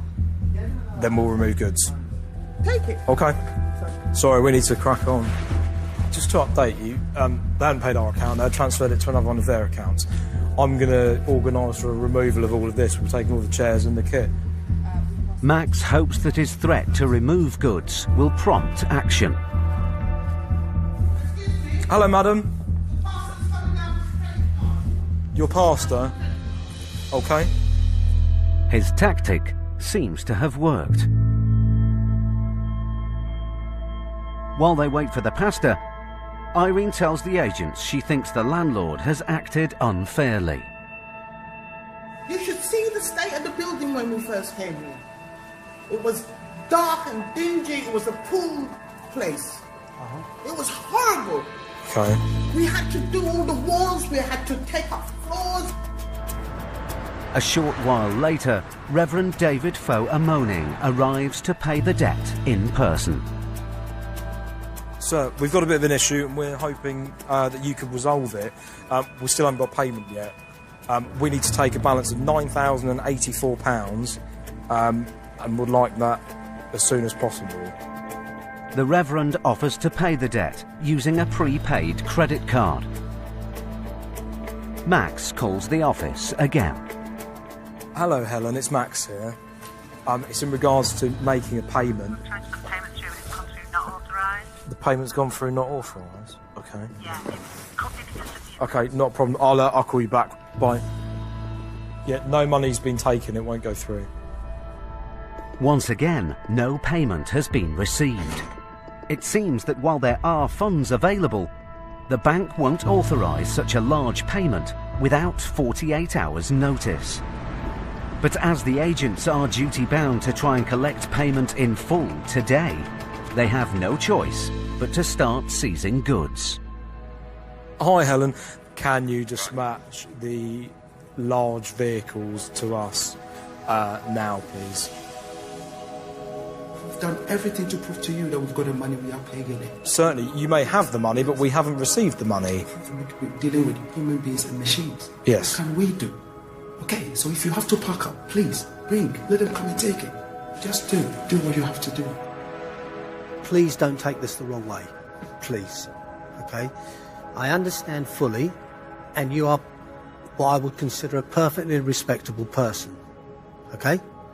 But you must understand from our point of view, our office says nothing counts until it's in their bank. I don't mean that disrespectfully to you. I understand. And this is how they work and this is how they think. It's difficult to enforce the job on someone that is being honest, but at the end of the day, our paperwork says you are commanded to collect, and that's the stickler.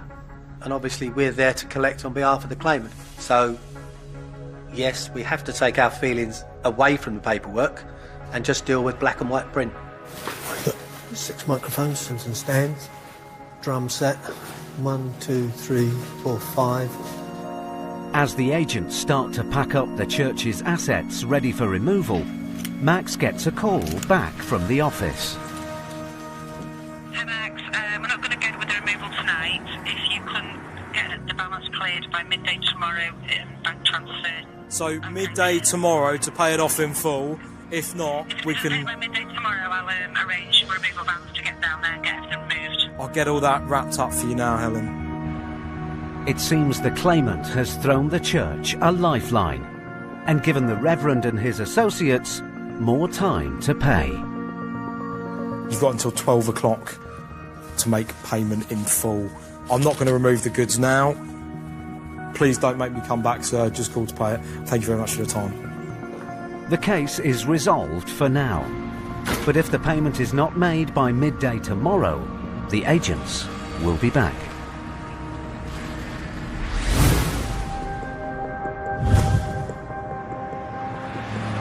High streets across the UK are under increasing pressure, and recent increases to business rates are cited as one of the leading causes.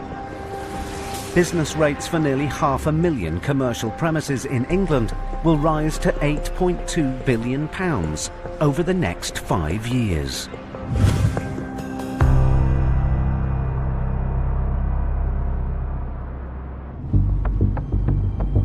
High Court enforcement agents Stuart McCracken and Elmore Victor are in Bolton, Lancashire, to recover a debt owed by a barbershop owner, Abdullahi Gay, to a business rates consultancy.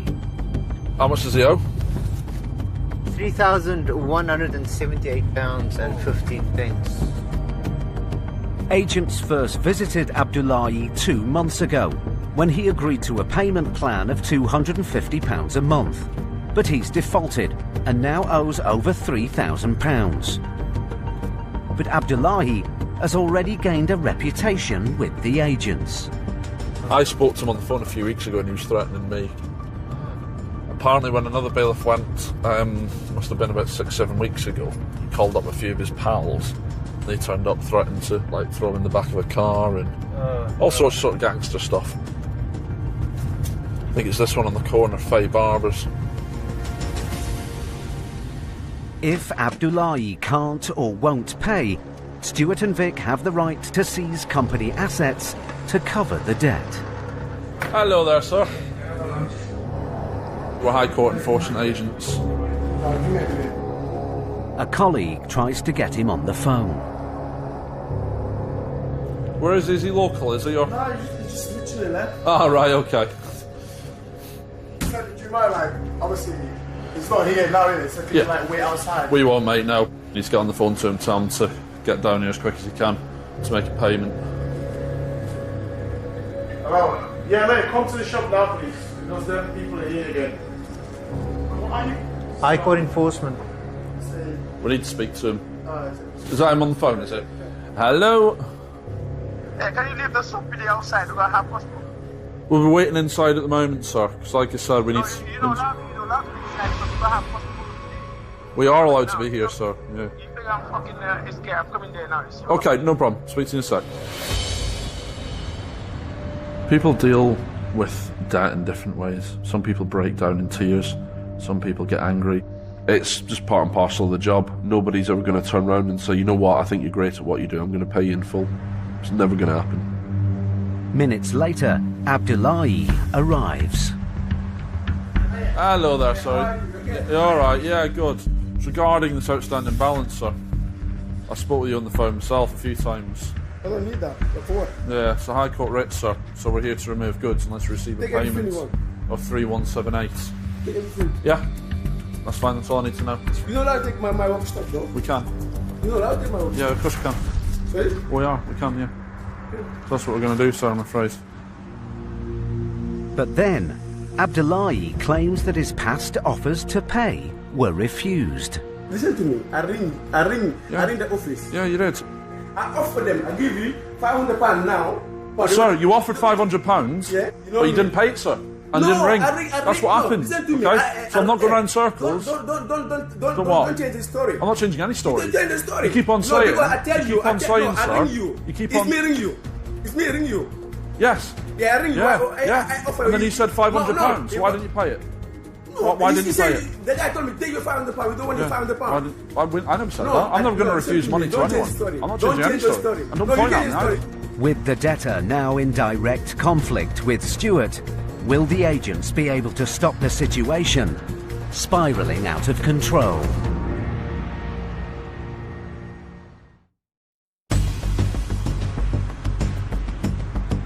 High Court enforcement agent Stuart McCracken and Elmore Victor were in Bolton, Lancashire, to collect a debt of £3,000 owed by barbershop owner Mr. Abdullahi Gay. I don't need that. That's what? Yeah, it's a High Court writ, sir. So we're here to remove goods. But the debtor said he couldn't pay. And tempers started to fray. I never said that. I'm never going to refuse money to anyone. I'm not changing any story. And don't point at me either. Now, with the agents no closer to recovering the debt, Vic tries to reason with Abdullahi. Listen to me quickly. We're here now, okay? No, come on, calm down. I've listened to you now. Yeah. Let's resolve the matter here. Okay, we can resolve it. Look at me. Look at me. We can work with you today and the claimant and say, look, this is what's on the table. And try and tell the claimant that's the best offer on the table. The bottom line is, you need to raise something now to stop any further action, mate. It's great working in a team with Vic because he's very good at negotiating and I'm very good at making people aware of the consequences of non-payment. He's got the same goals as I have, it's just we do it in slightly different ways. But despite Vic's softer approach, Abdullahi still insists he can't pay. I don't have. I don't have. I swear my life here. I swear my life. My rent on the £6 a week. Here I can't even make £500 sometimes. It's not easy. It's a new business. I opened like maybe 6-7 months ago. Okay. You understand? You got to pay something today. You need to speak to your friends. Try and see what you can sort. My brother is in Malaysia. Only one person. I don't have no family in UK. I don't have no family. I'm my own. I don't have no family. I only have my girlfriend. My girlfriend don't have nothing. I come here because I married somebody. The girl come and bring me here. Now when we divorce, I don't have nobody. You need to try and raise something. That's the bottom line. That's not my problem. Yeah. Whatever. I don't have fuck. I don't have nothing. Yeah. Well, I'll go and get my clipboard and I'll start doing the inventory. All right. With Abdullahi adamant he can't pay, the agents hope the prospect of losing his business assets might change his mind. What are you thinking? Anything of value. What's mean value? Like value, couches, chairs. If you take anything here, no worth nothing. It's not going to change my day if I take that chair or not. It's going to change your day. You need to raise money if you don't want your stuff to go. Collecting debt from small businesses can be quite tricky. In certain cases, the best option is to not remove goods because 9 out of 10 times that will close them down.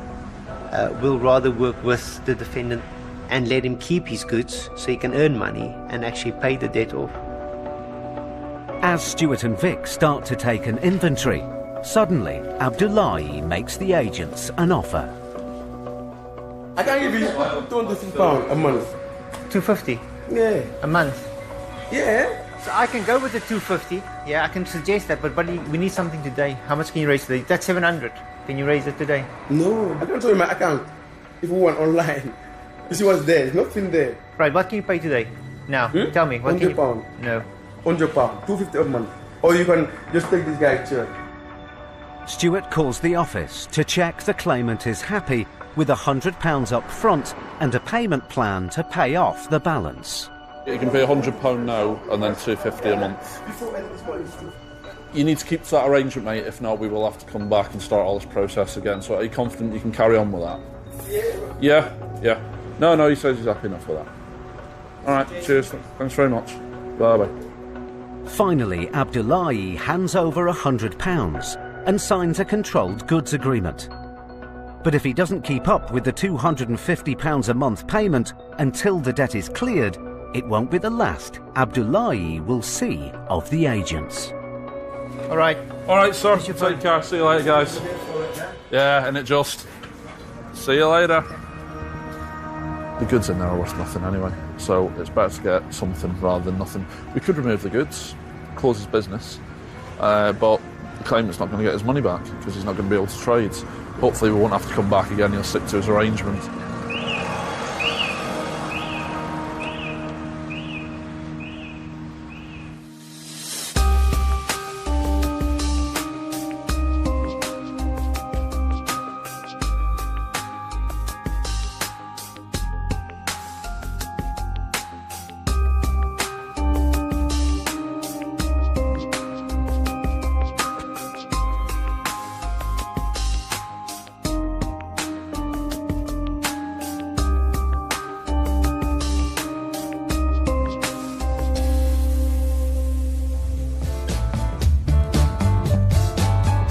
Tomorrow night at 9, a flat owner develops a bad case of the squatters when the new series of Nightmare Tenant Slum Landlords kicks off. But next tonight, the dumper is finally ready to talk.